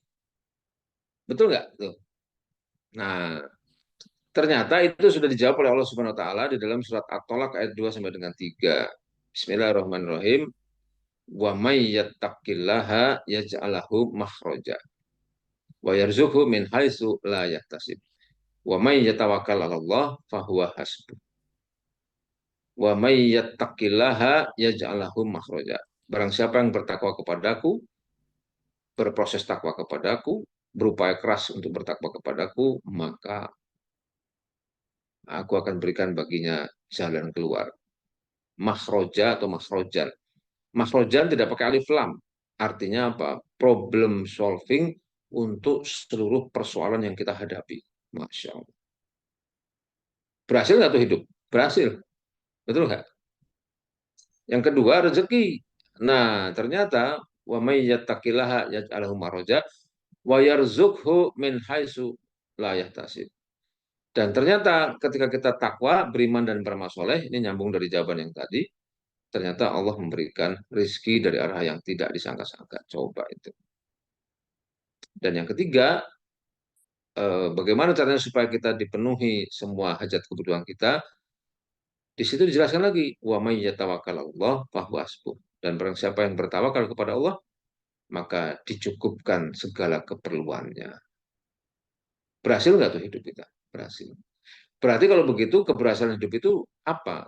Keberhasilan hidup itu adalah ketika kita bisa menjadi hamba Allah yang taat. Gagal hidup kita, tidak berhasil kita ketika kita tidak berhasil menjadi hamba Allah yang taat. Sesederhana itu Islam itu. Masya Allah. Insyaallah. Begitu Farida ya. Ya, ini Ustadz, sebelum ke pertanyaan selanjutnya yang ada di chat, sebetulnya sudah ada yang nunjuk tangan dari Ibu Neti ya kalau nggak salah ini ya namanya, dia sudah raise hand ya dari tadi. Oh, Resen boleh. Ibu Neti mungkin bisa langsung on mic kalau memang ingin bertanya, silakan. Angkat tangan atau angkat kaki? Iya, auzubillahiminasyaitonirrajim. Assalamualaikum Ustaz. Salam. Maaf saya on kamera Ustaz. Iya, tadi saya sempat juga ngechat di obrolan, tapi karena dikasih kesempatan, alhamdulillah. Gini Ustaz, problemnya saya terbesar itu gimana caranya biar kita bisa mempertahankan keistiqomahan kita di tengah ini kuatnya gempuran sekuler kapitalis ya, hampir di setiap lini hidup itu ekonominya, politiknya, apalagi sekarang ini, terus lingkungan kita itu khususnya saya sendiri jauh sekali dari kehidupan yang Islami. Jadi udah ngaji, udah alhamdulillah sampai ke tadi itu insya Allah ya, beriman kemudian mempertahankan ketakwaannya, tapi itu istiqomahnya itu Ustaz. Terima kasih. Assalamualaikum warahmatullahi wabarakatuh. Salam. Waalaikumsalam. Makin malam makin berat. Masya Allah. Siap Ustaz. Ya. Teman-teman sekalian, Allah itu pencipta kita, itu maha tahu tentang kita. Manusia itu al-insanu ma'al khoto wa nisyan. Manusia itu tempatnya khoto, salah dan lupa. Sudah salah, lupa pula. Sudah lupa, salah pula. Karena itu, maka Allah pasti juga maha tahu kita ini istiqomahnya sulit. Wong lupa kok, wong salah kok. Karena itu, mari kita perhatikan, ternyata Allah itu memberikan pola yang luar biasa. Pola pertama yang kita bisa lihat, itu setiap tahun kita kedatangan tamu besar yang namanya bulan Ramadan. Betul nggak? Nah, bulan Ramadan itu ternyata dimulai dengan Al-Baqarah 283. Bismillahirrahmanirrahim. Dimulainya sama juga. Ya ayyuhalladzina amanu. Coba itu. Wahai orang yang beriman, yang tidak beriman tidak wahai. Ya ayyuhalladzina amanu, kutiba alaikumusiyam. Ya, sebentar kita akan masuk bulan Ramadan, semoga Allah memasukkan kita dalam bulan Ramadan yang mulia. Kutiba alaikumusiyam, kama kutiba ala ladzina min qablikum la'alakum tattaqun. Wahai orang-orang yang beriman, telah datang kewajiban berpuasa, ya saum di bulan Ramadan pun bagi kalian, Kama kutiba alal ladzina min qablikum, sebagaimana yang telah diberikan kepada orang-orang sebelum kalian. Di situ yang saya garis bawahi di belakangnya. Kutiba alaikumusiyam kama kutiba alal ladzina min qablikum la'allakum tattaqun. Itu ada kata la'ala. La'ala itu agar, tapi agar yang mengandung kepastian. Maka pasti kita akan takwa kalau kita memenuhi syarat dan ketentuan. Apa syaratnya? Beriman dan melakukan amal soleh. Amal solehnya yang bagaimana? Amal solehnya adalah yang spesifik, yaitu eh, ibadah saum di bulan Ramadan. Nah, yang saya garis bawahi, la'alakum tatakun itu dijelaskan oleh Imam Al-Jazairi. Beliau menjelaskan bahwa yang dimaksud dengan la'alakum tatakun itu adalah Allah dengan Maha Rahman dan Rahimnya ternyata melatih kita, menyiapkan kita untuk bisa melaksanakan semua perintah Allah dan menjauhi semua larangannya. Itu Imam Al-Jazairi. Berarti tahap pertama Allah sudah melatih kita. Habituasinya dilakukan pada bulan apa? Bulan Ramadan. Karena itu pendapat psikolog yang mengatakan bahwa habituasi itu butuh waktu lebih dari 1 bulan, bahkan sampai 3 bulan, alias 90 hari, saya tolak tegas. Kenapa? Karena dalam Islam cukup 1 bulan aja. Itulah Ramadan. Nah, setelah Ramadan, di situ ada satunya pemikiran, satunya perasaan, dan satunya peraturan. Semua kaum muslimin di dunia serentak melakukan saum di bulan Ramadan dengan berbagai macam ibadahnya. Maka kita diharapkan keluar dari Ramadan sudah punya habit baru, taat kepada Allah.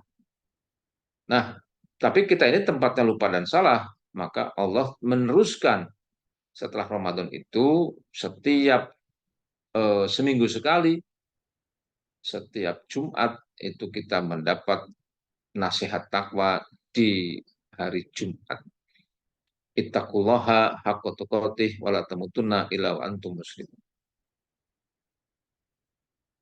1 minggu itu agak lama juga. Allah datang kepada kita setiap hari, ya, 5 waktu. Pakai apa? Azan, sholat, dari sholat ke sholat. Jadi sebenarnya Allah itu sebenarnya kalau kita mau pikirkan dengan mendalam, Allah sudah memberikan perangkat untuk menjaga keistimewaan kita. Dijaga ketat dari hari ke hari, dari waktu ke waktu, dari minggu ke minggu, sampai dari tahun ke tahun. Masya Allah. Subhanallah. Jadi teman-teman sekalian, mestinya kita bisa istiqomah. Cuma, ada cumanya tuh. Apa cumanya? Apa betul istiqomah itu tidak ada tantangannya? Nah, ternyata Allah berikan tantangan. Begini rumusnya. Kalau kita sudah istiqomah taat, lalu kita mendapatkan sesuatu yang membuat kita sulit, entah itu gangguan, entah itu godaan dan sebagainya, maka pasti itu ujian. Kalau ujian, kata Allah, Allah sudah berikan kunci jawaban. Itu surat At-Talaq tadi itu. Wa may yattaqillaha yaj'al lahu makhraja.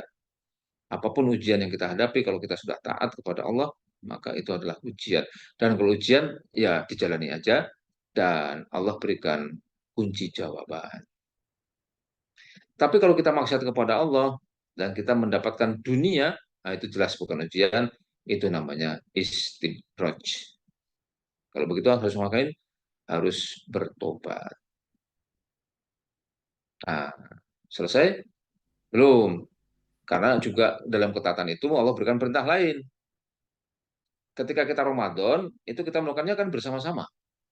Nah, Allah mengajarkan kita untuk berjamaah. Berarti ada satu lagi yang harus kita lakukan adalah melakukan ketaatan berjamaah. Ibu harus cari jamaah yang bisa membuat ibu berada terus dalam kondisi taat.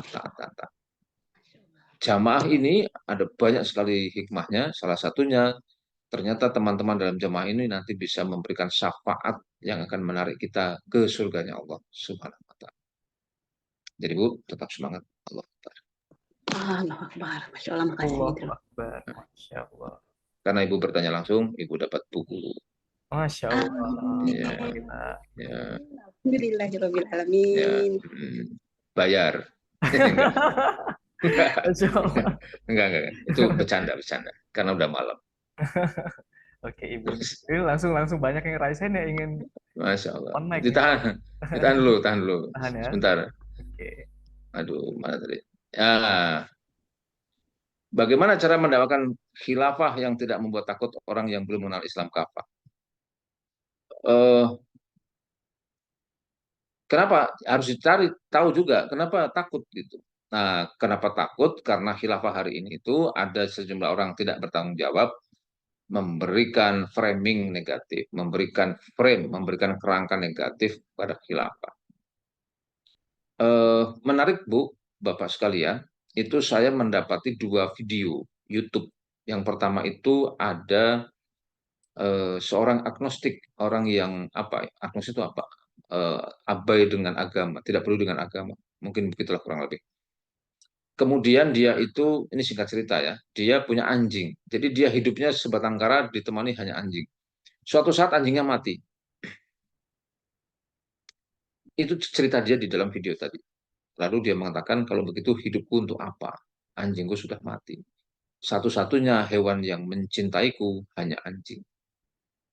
Nah, dari situ kemudian dia tadinya mau bunuh diri. Tapi dia terpikir, kalau begitu hidup buat apa? Nah, pertanyaannya kan sama dengan tadi. Hidup buat apa? Akhirnya dia mencari tahu, Bapak Ibu sekalian. Dia akhirnya mencari tahu, tidak ada jawaban lain kecuali dari agama. Akhirnya dia pelajari untuk apa tujuan hidup kita itu dari Nasrani, Yahudi, Buddha, Hindu, dan sebagainya. Semua agama yang ada di dunia ini, kecuali satu. Ayo, apa? Dia tidak mau mengkajinya dari sudut pandang Islam. Kenapa? Karena di Barat hari itu framing negatif terhadap Islam luar biasa keras. Jangankan khilafah sebagai ajaran Islam, Islamnya sendiri disebut sebagai ajaran radikal, teroris dan sebagainya. Tapi orang ini terus mencari, lah saya belum dapat jawaban dari agama yang ada itu sebagaimana. Suatu saat dia memberanikan diri untuk belajar tentang Islam. Setelah dia belajar tentang Islam, dia kaget karena yang dicarinya hanya ada pada Islam. Dan hidayah pun turun, dan akhirnya dia mengucapkan syahadat. Jadi Bapak Ibu sekalian, saran saya, dakwah yang pertama kali harus kita sampaikan itu memang tadi, ajukan pertanyaan untuk apa kita hidup di dunia. Ini akan membuat fondasi yang luar biasa bagi dakwah-dakwah selanjutnya. Akidah. Tapi dengan apa namanya, bisa itu dulu atau bisa apa namanya paralel dengan persoalan yang dihadapi hari ini. Karena persoalan yang dihadapi hari ini mau tidak mau pasti akan terkait juga dengan persoalan keimanan. Kasus kedua, saya dapat juga video itu seorang pendeta yang sudah sekian lama karismatik dan jamaahnya banyak. Suatu saat ini dia cerita di videonya, saya lupa udah agak lama. Dia mengatakan bahwa saya makin kemari kok makin tidak sreg dengan apa yang saya sampaikan. Saya akhirnya kok jadi nggak enak ini. Akhirnya saya harus mencari tahu agama yang lain. Sama dengan yang Agnes tadi, dia akhirnya pelajari agama lain selain Islam. Dan ketika masuk ke dalam Islam, dia mengatakan hal yang sama kurang lebihnya. Saya tidak mau pada Islam karena Islam itu agama teroris. Bayangkan, Islamnya langsung yang dibidik dengan frame yang negatif sebagai agama teroris. Tapi semakin dipendam, semakin tidak tahan dia. Akhirnya dia belajar Islam juga, dan akhirnya dia sadar, dan dia masuk Islam. Jadi tahapan tadi pemikiran, kemudian pemahaman, kesadaran, dan seterusnya, itu harus dipakai. Nah, orang yang belum mengenal Islam berarti belum tahu tentang Islam. Harus diberitahu sampai dia tahu. Tahu, kemudian dia paham. Paham, dia sadar, dan seterusnya, dan akhirnya dia bisa ikut berjuang. Berarti kita harus bisa menjelaskan dari titik awalnya. Sampaikan apa adanya tentang khilafah. Khilafah itu begini-begini dan sebagainya. Bahwa dia nanti tidak terima, itu urusan belakangan. Dan ketika kita mau menjelaskan, memang kita juga harus paham siapa yang kita hadapi. Sebagaimana pendeta tadi juga berarti kita sedang berhadapan dengan pendeta yang ilmunya luar biasa, atau orang agnostik yang tidak punya ilmu, tapi dia ingin mencari. Jadi, pahami dulu siapa yang akan kita hadapi, lalu kita sampaikan sesuai dengan pemahaman yang dia miliki. Nah, tips yang terakhir, sebelum menyampaikan ini kepada orang lain, maka malam hari pada saat tahajud, kita angkat tangan kita, lalu kita doakan orang yang akan kita sampaikan itu. Insya Allah doanya makbul. Ya Allah, aku besok akan menyampaikan ini kepada si Fulan. Engkau adalah zat yang membolak-balikan hati. Ya Allah, jadikan dia bisa menerima. Insya Allah. Ya. Begitu, Bu Nena. Insya Allah. Masya Allah. Kemudian, Umu Bella. Bagaimana cara meyakini yang saya sampaikan? Sementara problem hidup sangat sulit dijalani. Tadi di bagian itu kan ada tulisan, visi dan misi penciptaan manusia. Tidak akan pernah diciptakan manusia kecuali Allah memiliki tujuan. Allah memiliki visi dan misi. Tidak mungkin kita hidup kecuali Allah memiliki tujuan untuk menghidupkan kita. Dan ketika kita hidup di dunia, Allah itu sudah memberikan tupoksi, tugas pokok dan fungsi, yaitu menjadi hamba Allah. Jadi, sebagai hamba Allah, Allah pasti sangat tahu kapasitas kemampuan kita. Kalau problem hidup itu sangat sulit dijalani, maka kita juga harus yakin Allah pasti membantu kita. Pasti. Jadi umum bela, ini rumusnya super sederhana. Kita diminta untuk taat kepada Allah. Wa may yattaqillaha yaj'al lahu makhraja. Problem hidup itu pasti ada solusinya. Nah, untuk dapat solusinya, kita cuma diminta taat kepada Allah. Teman-teman sekalian, saya ini konsultan manajemen. Saya pernah menjadi konsultan Pemda DKI Jakarta tahun 2002. 2002 sampai 2015-an lah.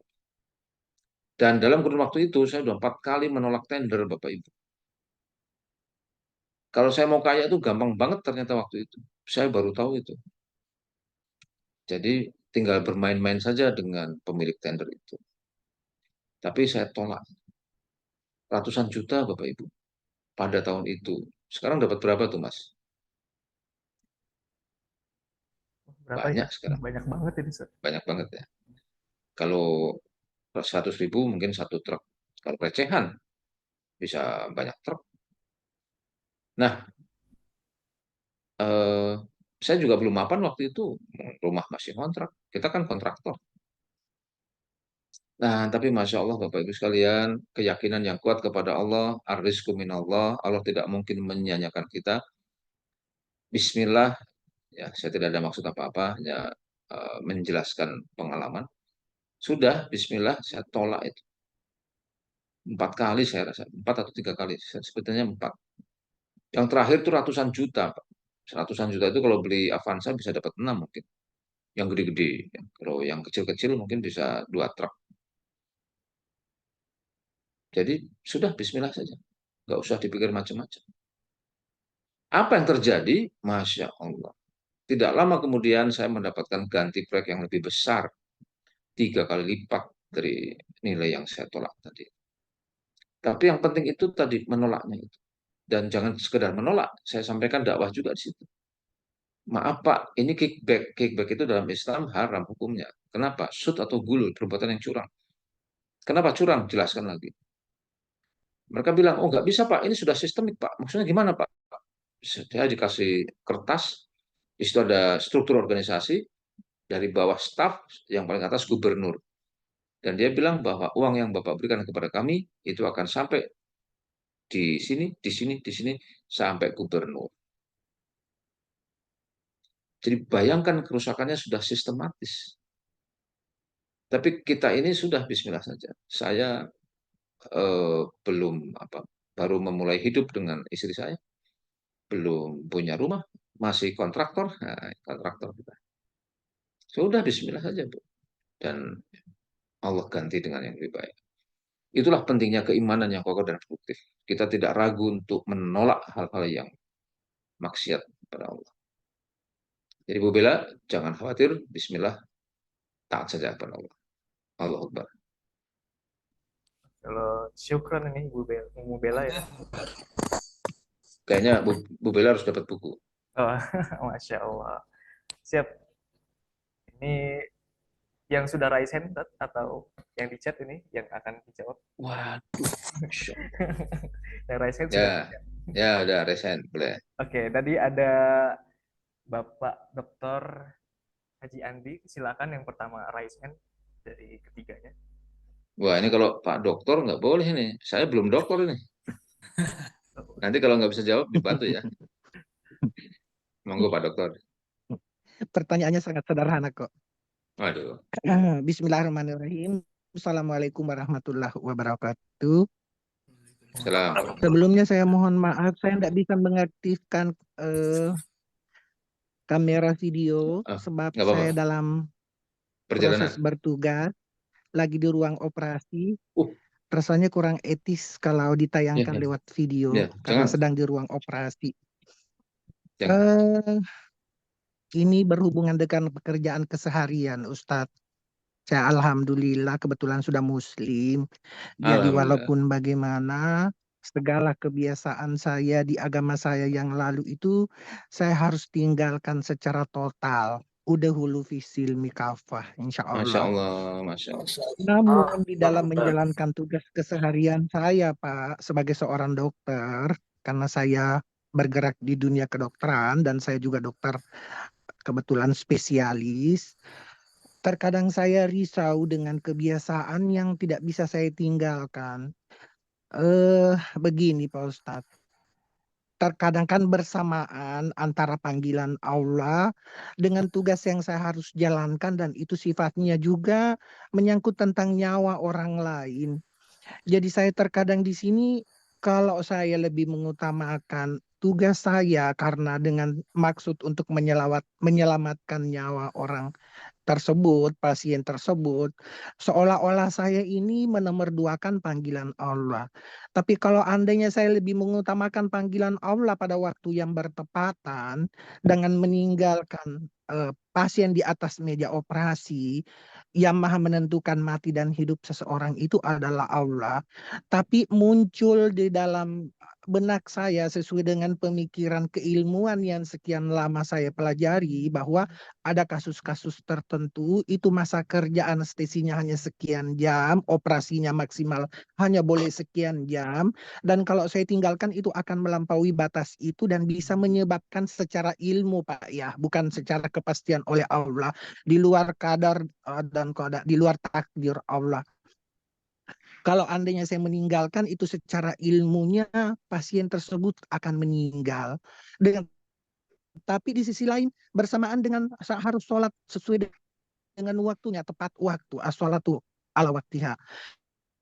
Jadi seolah-olah saya merasa sangat bersalah dalam hal ini karena lebih mengutamakan biasanya dengan menyelamatkan pasien ini, kemudian sholatnya yang malah sedikit agak ditunda sesuai dengan protap dari operasi ini. Tapi terkadang juga saya berpikir begini, kalau saya tinggalkan, saya lebih mengutamakan panggilan Allah dan ini pernah saya lakukan satu kali Pak. Dan saya berurusan dengan polisi ternyata ujung-ujungnya karena pasiennya itu meninggal dan saya dilaporkan. Sampai saya berurusan ke Polda waktu itu.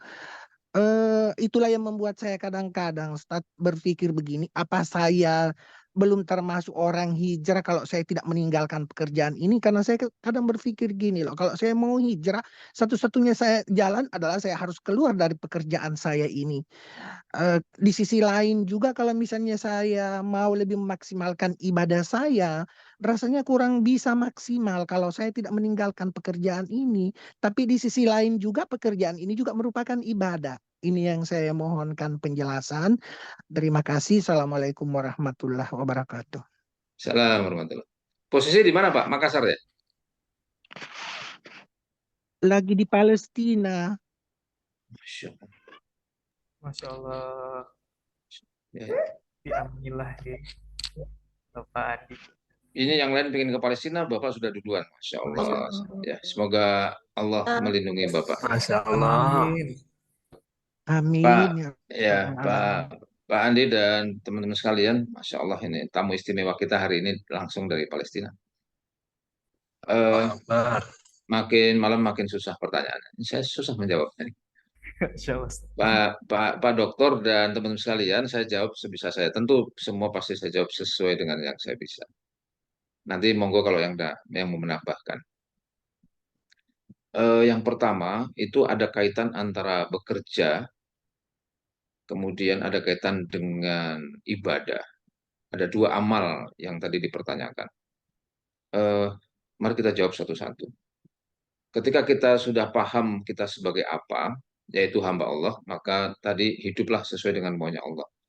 Ketika kita mau hidup sesuai dengan maunya Allah itu, dalam praktek keseharian itu, tadi dijelaskan, satu, saya bekerja. Nah, Pak Andi dan teman sekalian, di dalam Islam ada syariat, dan turunan syariat itu salah satunya adalah fikih. Jadi fikih ini adalah tata aturan yang rinci, yang terperinci, yang dilaksanakan untuk melakukan suatu amal. Misalnya fikus sholat, berarti fikih untuk melaksanakan sholat. Atau fikus saum, fikih saum, yaitu fikih untuk melaksanakan saum dan seterusnya. Itu fikih. Jadi dia lebih lebih apa, lebih aplikatif. Nah, bekerja secara fikih itu ternyata ada hukumnya, ada akadnya, namanya ijaratul ajir. Ijaratul ajir itu adalah akdun ala manfaat bil ilwat, atau akdun ala ilwat bil manfaat, itu bisa juga. Jadi definisinya artinya adalah apa namanya, akad, ya, akdun ala manfaat bil ilwat, akdun ala manfaat bil ilwat, akad pemanfaatan jasa seseorang dengan mendapatkan kompensasi tertentu. Jadi kalau kita menjadi dokter, maka kita bekerja dengan akad sebagai dokter, jasa dokter, yang atas jasa itu kita mendapatkan kompensasi tertentu. Nah, ada hukum taklifi. Hukum taklifi berarti wajib, sunnah, mubah, makruh, haram. Tapi ada juga hukum wada'i. Nah, ketika kita sekolah dulu, kita tidak pernah diajari tentang hukum wada'i. Hukum wada'i itu adalah hukum yang menjelaskan tata cara dilakukannya hukum taklifi. Di situ ada rukun, ada syarat, ya, dan seterusnya. Kalau kita menikah, pasti ada rukun dan syaratnya. Begitu juga dengan akad bekerja, ternyata ada rukun dan syaratnya.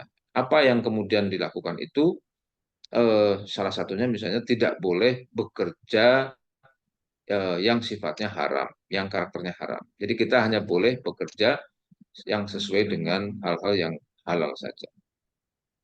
Itu poin pertama, Pak.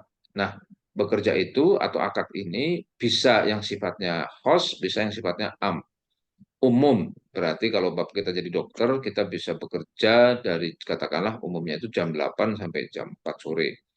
Atau bisa juga dengan shift-shiftan. Nah, itu tinggal teknisnya bagaimana kita bekerja.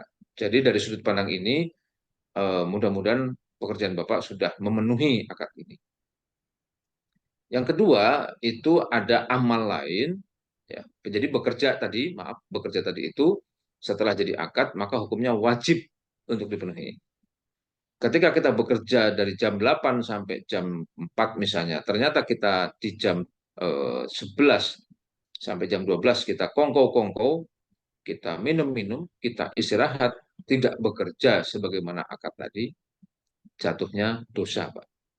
Jadi memenuhi akad bekerja itu hukumnya wajib. Kemudian yang kedua, sholat. Nah, sholat itu ada dua macam. Ada sholat wajib, ada sholat sunnah. Kalau sunnah, hukumnya sunnah. Kalau wajib, hukumnya wajib. Nah, fikih kemudian membantu kita mengkompromikan dua amal kewajiban yang berbarengan. Jadi sebenarnya Islam sangat memudahkan, Pak Andi dan teman-teman sekalian. Afdolus sholat ala waktiha itu ternyata penjelasannya ada beberapa. Yang pertama itu afdolus sholat atau afdolnya sholat ala waktiha pada waktunya itu maksudnya di awal waktu. Ada penjelasan begitu. Tapi ulama lain menjelaskan bahwa afdolus sholat ala waktiha itu tidak dalam waktu di awal, tapi sepanjang waktunya ada, tepat waktunya, nah itu afdol sholat juga. Jadi ke depan Bapak tinggal mencocokkan saja. Saya mau operasi jam berapa? Itu wajib juga pekerjaan saya. Operasi misalnya jam 7 sampai jam 1. Tidak bisa ditinggal karena operasinya banyak banget yang dioperasi. Katakanlah jam 7 sampai jam 1. Jam 7 sampai jam 1 berarti kalau azan duhur jam 12, Bapak meninggalkan sholat. Sebelum sholat maksudnya, itu dari jam 12 sampai jam 1. Bapak jangan punya perasaan tidak enak juga. Kenapa? Karena tadi ada pemahaman yang menjelaskan tentang fikih tadi, afdhal sholat ala waktiha itu selama waktu sholat duhur masih berlaku. Berarti kita masih bisa sholat di antara jam 1, katakanlah sampai jam 3. Kenapa jam 3? Katakanlah asalnya jam 3.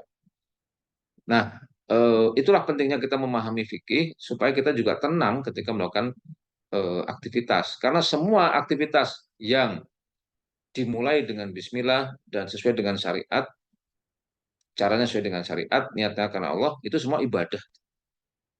Jadi kita dapat 2 ibadah, sebagai bekerja sebagai dokter, kemudian bekerja sholat, itu dua-duanya ibadah. Yang sholat ibadah mahdoh, yang dokter ibadah secara ghairu mahdoh atau umum. Lalu bagaimana kalau saya operasi dari jam 1 sampai jam 5? Wah, ini gimana caranya? Nah, tinggal dicocokkan saja. Jam 1 sampai jam 5. Berarti adzan duhur jam berapa? Kalau adzan duhur itu jam 12, kita masih bisa sholat tuh. Nah, maka sholatlah di jam 12. Sampai jam 5, adzan maghrib sampai jam berapa? Sampai jam 6. Ketika kita memahami afdhal sholat ala waktiha itu, sholatlah kamu pada waktunya, maksudnya waktu duhur, waktu asar, maka sebenarnya masih ada waktu. Masih ada waktu. Bagaimana kalau sholatnya itu dari duhur sampai maghrib? Dari duhur sampai maghrib, gimana? Nah, tinggal dilihat, berarti kita masih bisa sholat di waktu duhur dan kemudian maghrib. Berarti gimana dengan asarnya? Nah, ini ada pendapat ulama yang membolehkan ketika kasusnya seperti itu, tidak memungkinkan kita untuk break dan sebagainya, karena operasinya itu tadi, situasinya Bapak yang lebih tahu, maka ini bisa dijamak masuk ke duhur. Ini juga ada pendapat yang membolehkan seperti ini.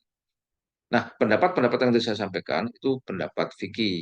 Jadi tergantung kita nanti bisa menggunakan itu di dalam konteks pekerjaan kita.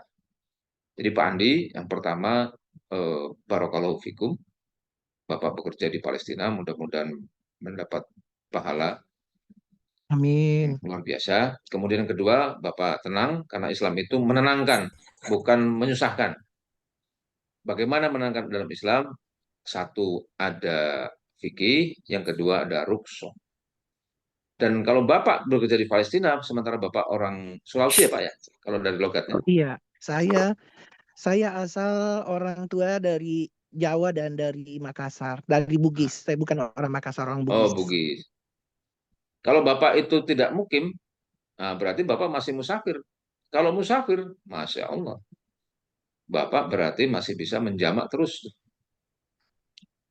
sampai Bapak kembali menjadi mukim kembali di tempat asal Bapak. Katakanlah Bapak tinggal di Bugis, Bapak kembali ke Bugis, baru Bapak menjadi mukim. Tapi selama Bapak belum kembali, Bapak adalah musafir. Begitu Pak. Nanti bisa, kalau ada pertanyaan teknis lainnya, bisa ke WA saya, nanti saya suka bantu. Tapi pertanyaan Bapak tadi sementara itu jawabannya. Selamat berjuang. Salam untuk pejuang-pejuang Masih Palestina yang Bapak boleh bisa nggak? ketemu Pak. Terima kasih. Masih boleh nggak lagi satu, Pak Ya Ustadz? boleh. Boleh deh. Spesial buat Pak Dokter. Ini gimana ngirim bukunya ke Palestina nih? Masya Itu mah Allah. gampang, Pak. Oh siap. Insya Allah nanti gampang diatur. Ya, Masih seiring dengan pertanyaan tadi saya, Pak. Begini, ya, operasi itu kan ada 2 garis besar. Yang pertama elektif dan non elektif. Kalau yang ya, elektif itu kan operasi yang terencana. ya, Misalnya sudah terjadwal nanti operasinya jam sekian sampai jam sekian, jenis operasinya kayak gini. Tapi yang ya, non elektif itu yang sifatnya emergensi, sifatnya tujuan untuk menyelamatkan nyawa. Misalnya kalau kita di peperangan kayak begini, di medan peperangan di jalur Ya, Gaza ini, kan bom kan tidak bisa ditahu Pak jam berapa betul. dan hari Ya, apa ya. akan diledakkan kayak gitu. Jadi tiba-tiba aja udah meledak bom kayak gitu, entah di waktu sholat, entah menjelang waktu sholat kayak gitu, tiba-tiba berantakan, orang-orang udah putus apa kayak gitu, lengan udah lepas, kaki udah lepas. Selama masih ada nyawa di kandung badan, kan kita sebagai seorang dokter punya kewajiban Ya, bagaimana semaksimal mungkin untuk ya, menyelamatkan nyawa seseorang ini dan menghindari dari kecacatan yang paling ya. minimal. Jadi yang bisa disambung kita sambung, yang bisa diperbaiki kita perbaiki. Itu terkadang Pak Ustadz butuh waktu sampai 5-6 jam menangani satu kasus. Jadi terkadang itu terlampaui waktu sholatnya kita sampai 3. Kadang-kadang kita belum sholat asar. Terus nantinya udah habis waktunya maghrib juga. Sudah menjelang selesai isya malah nanti baru selesai. Saya di dalam mensolusikan, karena terkadang saya berpikir gini Pak Ustadz, daripada saya terlalu mengutamakan yang kayak begini-begini, sementara sholatnya saya yang merupakan amal yang paling pertama dihisap nantinya, saya takut bagaimana kalau keseringan hal Ya. yang kayak gini. Akhirnya biasanya saya enggak berpikir lagi Pak Ustadz. Sebelum saya melakukan operasi kan saya sudah wudhu memang. Mhm. Tapi kalau harus buka semua pakaian, ganti pakaian, harus mandi apa bla bla bla, keburu habis waktunya, keburu tidak tertolong pasiennya, waktu sholatnya juga lewat. Jadi walaupun saya dalam keadaan suci, tapi mengerjakan pasien, pasien itu kan kadang-kadang yang kita kerjakan itu ada air seninya, ada kotorannya yang keluar. Saya biasanya udah nggak bisa lagi ngebersihin secara total-total kayak gitu. Saya sholat aja di samping pasien kayak gitu. Daripada saya kehilangan waktunya. Jadi sebenarnya kalau mau dipikir-pikir, sholatnya saya itu tidak sah karena saya tidak suci dalam segala hal dari najis. Tapi saya berpikir daripada saya tidak melakukan sholat. Bagaimana pandangan Ustadz dalam hal ini? Terima kasih. Assalamualaikum warahmatullahi wabarakatuh. Salam. Oh, Makin malam makin susah pertanyaan. Masya Allah, siap, Ustaz. Eh, ya, eh, semua ibadah itu pasti ada syarat dan ketentuannya. Sholat, ada toharohnya, bahkan harus wudhu. Kalau tidak wudhu malah tidak sah, dan seterusnya. Eh, Bagaimana kalau situasinya seperti itu? Ada satu riwayat yang menjelaskan, saya lupa riwayatnya, itu ketika para sahabat itu berperang. Ketika para sahabat berperang itu, zaman dulu kan perangnya pakai senjata zaman dulu ya, panah, pedang dan sebagainya. Ketika satu pasukan ini sedang sholat, ya betul, sedang sholat itu tiba-tiba tertancap panah, berdarah tuh. Nah, apa yang kemudian dilakukan? Tetap sholat, dan itu ternyata tetap sah. Itu darah, ya itu riwayat yang pernah saya dapat. Nah, sekarang bagaimana kalau kita kecipratan kotoran yang tadi itu? Saya belum tahu persis faktanya, tapi biasanya ada dua jenis pakaian, Pak ya. Pakaian pertama pakaian luar, Bapak sudah bersuci lebih dulu, alhamdulillah. Kemudian ada pakaian luar, mungkin bisa ditanggalkan pakaian luarnya, Bapak sholat, setelah itu dipakai lagi. Kayak tukang itu kan gitu juga.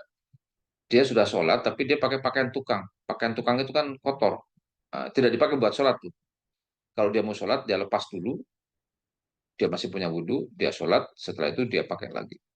Karena dia perlengkapannya sudah memadai, artinya dia pakai apa? Pakai sarung tangan, kemudian dia pakai Ainskum. baju dan sebagainya. Jadi tinggal dilepas saja, nggak usah dicuci. Kenapa? Karena ini bersih juga Iya, iya. tangan kita itu. Nah, kalau gitu sepanjang pemahaman saya atau sependek pemahaman saya bisa. Tapi kalau anggota sholat kita kena, nah itu memang harus bersuci lagi. Tapi nanti saya dalami lagi, mohon nanti nomor WA Bapak, saya akan coba dalami lagi supaya Bapak lebih mudah lagi. Karena apa yang Bapak lakukan di sana membantu saudara-saudara kita, jadi saya juga harus, iya, gitu ya Pak Dokter. Mohon maaf ini masih terbatas jawabannya. Makasih, Nanti terima saya kasih. dalami kepada Iya, makasih ahlinya Pak. ya. Kita serahkan pada ahlinya ahli ya. Baik, ini jam 9.53 masih lanjut? Masya Allah, Ustaz. Mungkin Masya ini menjadi yang terakhir Ustaz, karena kita sudah di sesi akhir. Boleh. Dan juga pemenang buku sudah mendapat sudah full ya Ya. dengan 5 orang, dan ini boleh langsung di closing statement saja Ustaz, insya Allah. No closing statement. Oke. Ini baterainya lupa saya colokin. Baik, teman-teman sekalian, Masya Allah, hari ini saya bersyukur bisa dipertemukan dengan teman-teman sekalian. Apalagi ada Pak Dokter kita ini, kita doakan supaya beliau dimudahkan oleh Allah Subhanahu wa Ta'ala. Amin. Materi pada malam ini materi yang sebenarnya materi yang seharusnya sudah dimiliki oleh kaum muslimin dimanapun berada. Karena kita memang mendapatkan perintah untuk berpikir, mencari makrifat kepada Allah Subhanahu wa Ta'ala di awal. Tapi kita tidak mendapatkan itu pada saat kita sekolah, pada saat kita kuliah, bahkan sampai kita dewasa seperti sekarang ini, kecuali kita mengaji Islam dengan intensif kepada tempat yang tepat. Nah, saya mendapatkan itu justru pada saat saya kuliah di tahun 91. Karena itu, teman-teman sekalian, karena hidup kita ini hanya sekali, hanya sebentar, dan tidak terulang lagi, maka yang pertama, mari kita terus mengkaji Islam yang kafah, dan mudah-mudahan ini Hamfara bisa memfasilitasi kita semua untuk mengkaji Islam yang kafah. Kemudian yang kedua, Islam tidak hanya untuk diri sendiri, tapi juga untuk disampaikan kepada yang lain. Itulah yang disebut dengan dakwah. Karena itu, dakwah adalah kewajiban, karena itu kita laksanakan, dan ternyata melaksanakan dakwah itu adalah menjadi bagian dari keberkahan kita. Kita akan berkah hidupnya kalau ada dakwah di dalam aktivitas hidup kita. Oleh karena itu, mari kita tutup dengan doa, semoga kita semua terus berada di dalam Islam yang kafah. Apapun yang terjadi sampai Allah memanggil kita pulang ke kampung halaman kita yang sesungguhnya yaitu kampungnya Nabi Adam alaihissalam, yaitu surga Firdaus bersama Nabi Muhammad SAW. Amin. Allahumma Amin. Amin. Ya, bi barakatil Al-Fatihah. Alhamdulillah. Amin. Bismillahirrahmanirrahim. Alhamdulillahirabbil Ar-Rahmanirrahim. Iyyaka na'budu wa iyyaka nasta'in. Ihdinas siratal mustaqim. Siratal ladzina an'amta 'alaihim. Begitu, Mas Andre, saya kembalikan waktunya kepada Mas. Siap Ustaz. Ini luar biasa sekali, kita sudah mendapatkan bagaimana hijrah pemikiran ya, yang transformasional dari Ustadz Karebet, sehingga kita bisa selalu istiqomah dalam dakwah ini, kemudian kita terus menerus untuk memegang teguh mimpi besar kita ya sebagai umat Islam itu bersatu, dan insya Allah pertanyaan-pertanyaan dari Bapak, Ibu, dan kakak sekalian yang masih belum terjawab ya, insya Allah ke depannya atau di lain waktu kita bisa berjumpa lagi untuk bisa membuka forum sesi tanya jawab ya dengan Ustadz Karebet ataupun dengan para pakar bidang lainnya yang nanti akan mengisi dalam taklim online Hamfara begitu. Amin. Amin. Masya Allah nih Ustadz, luar biasa. Terima kasih banyak nih, jazakallah khairan jaza atas sudah menghadiri taklim online Hamfara malam hari ini ya, yang insya Allah diberkahi oleh Allah Subhanahu wa Ta'ala. Amin. Amin. Amin. Ya, ini juga sebetulnya Ustadz Karebet juga sebenarnya sedang mengalami duka cita yang beberapa hari lalu almarhum Bapak Karsan Budi Santoso atau bapaknya Ustadz Karebet telah berpulang ke rahmat ya, sehingga kita bisa mengirimkan Al-Fatihah kepada almarhum Bapak Karsan Budi Santoso. Insyaallah nggih. Al-Fatihah. Auzubillahi minasyaitonir rajim. Bismillahirrahmanirrahim. Alhamdulillahirabbil alamin. Arrahmanirrahim. Maliki yaumiddin. Alhamdulillahirabbil alamin. Amin. Ya na'budu wa nasta'in. Siratal ladzina an'amta 'alaihim. Baik, alhamdulillah, semoga husnul khotimah selalu dan mendapatkan sisi terbaiknya Allah Subhanahu wa Ta'ala. Amin. Allahumma amin. Baik, alhamdulillah kepada peserta talim online Hamfara, jazakumullah khairan jaza sudah hadir pada malam hari ini dengan sangat antusias dalam memeriahkan momentum Isra Mi'raj. Ya, kita doakan juga kepada Ustadz Karebet, semoga selalu diberikan kesehatan, kemudahan, dan istiqomah dakwah, dan selalu diberikan keberkahan terbaik dari Allah Subhanahu wa Ta'ala. Amin. Amin. Dan juga kepada para Bapak, Ibu, dan kakak sekalian yang sudah hadir. Insya Allah kita doakan juga dengan doa terbaik, dan semoga dimudahkan dalam segala urusan kebaikan. Amin ya Allah Rabbal alamin. Amin Allahumma amin. Baik, kita tutup dengan membaca kafaratul majelis. Subhanakallahumma wa bihamdika Asyhadu an la ilaha illa anta astaghfiruka wa atubu ilaik. Wassalamualaikum warahmatullahi wabarakatuh. Waalaikumsalam warahmatullahi wabarakatuh. Pamit ya. Masyaallah, subhanallah, semuanya terima kasih Ustaz. Pantunnya belum ini tadi Ustaz. Bunga mawar bunga hati. Jangan ditawar-tawar. Islam itu pasti. Amin. Allahu Akbar. Allahu Akbar. Oke. Terima kasih Bapak Ibu sekalian. Insya Allah kita bertemu lagi di taklim online selanjutnya. Assalamualaikum warahmatullahi wabarakatuh. Waalaikumsalam warahmatullahi wabarakatuh.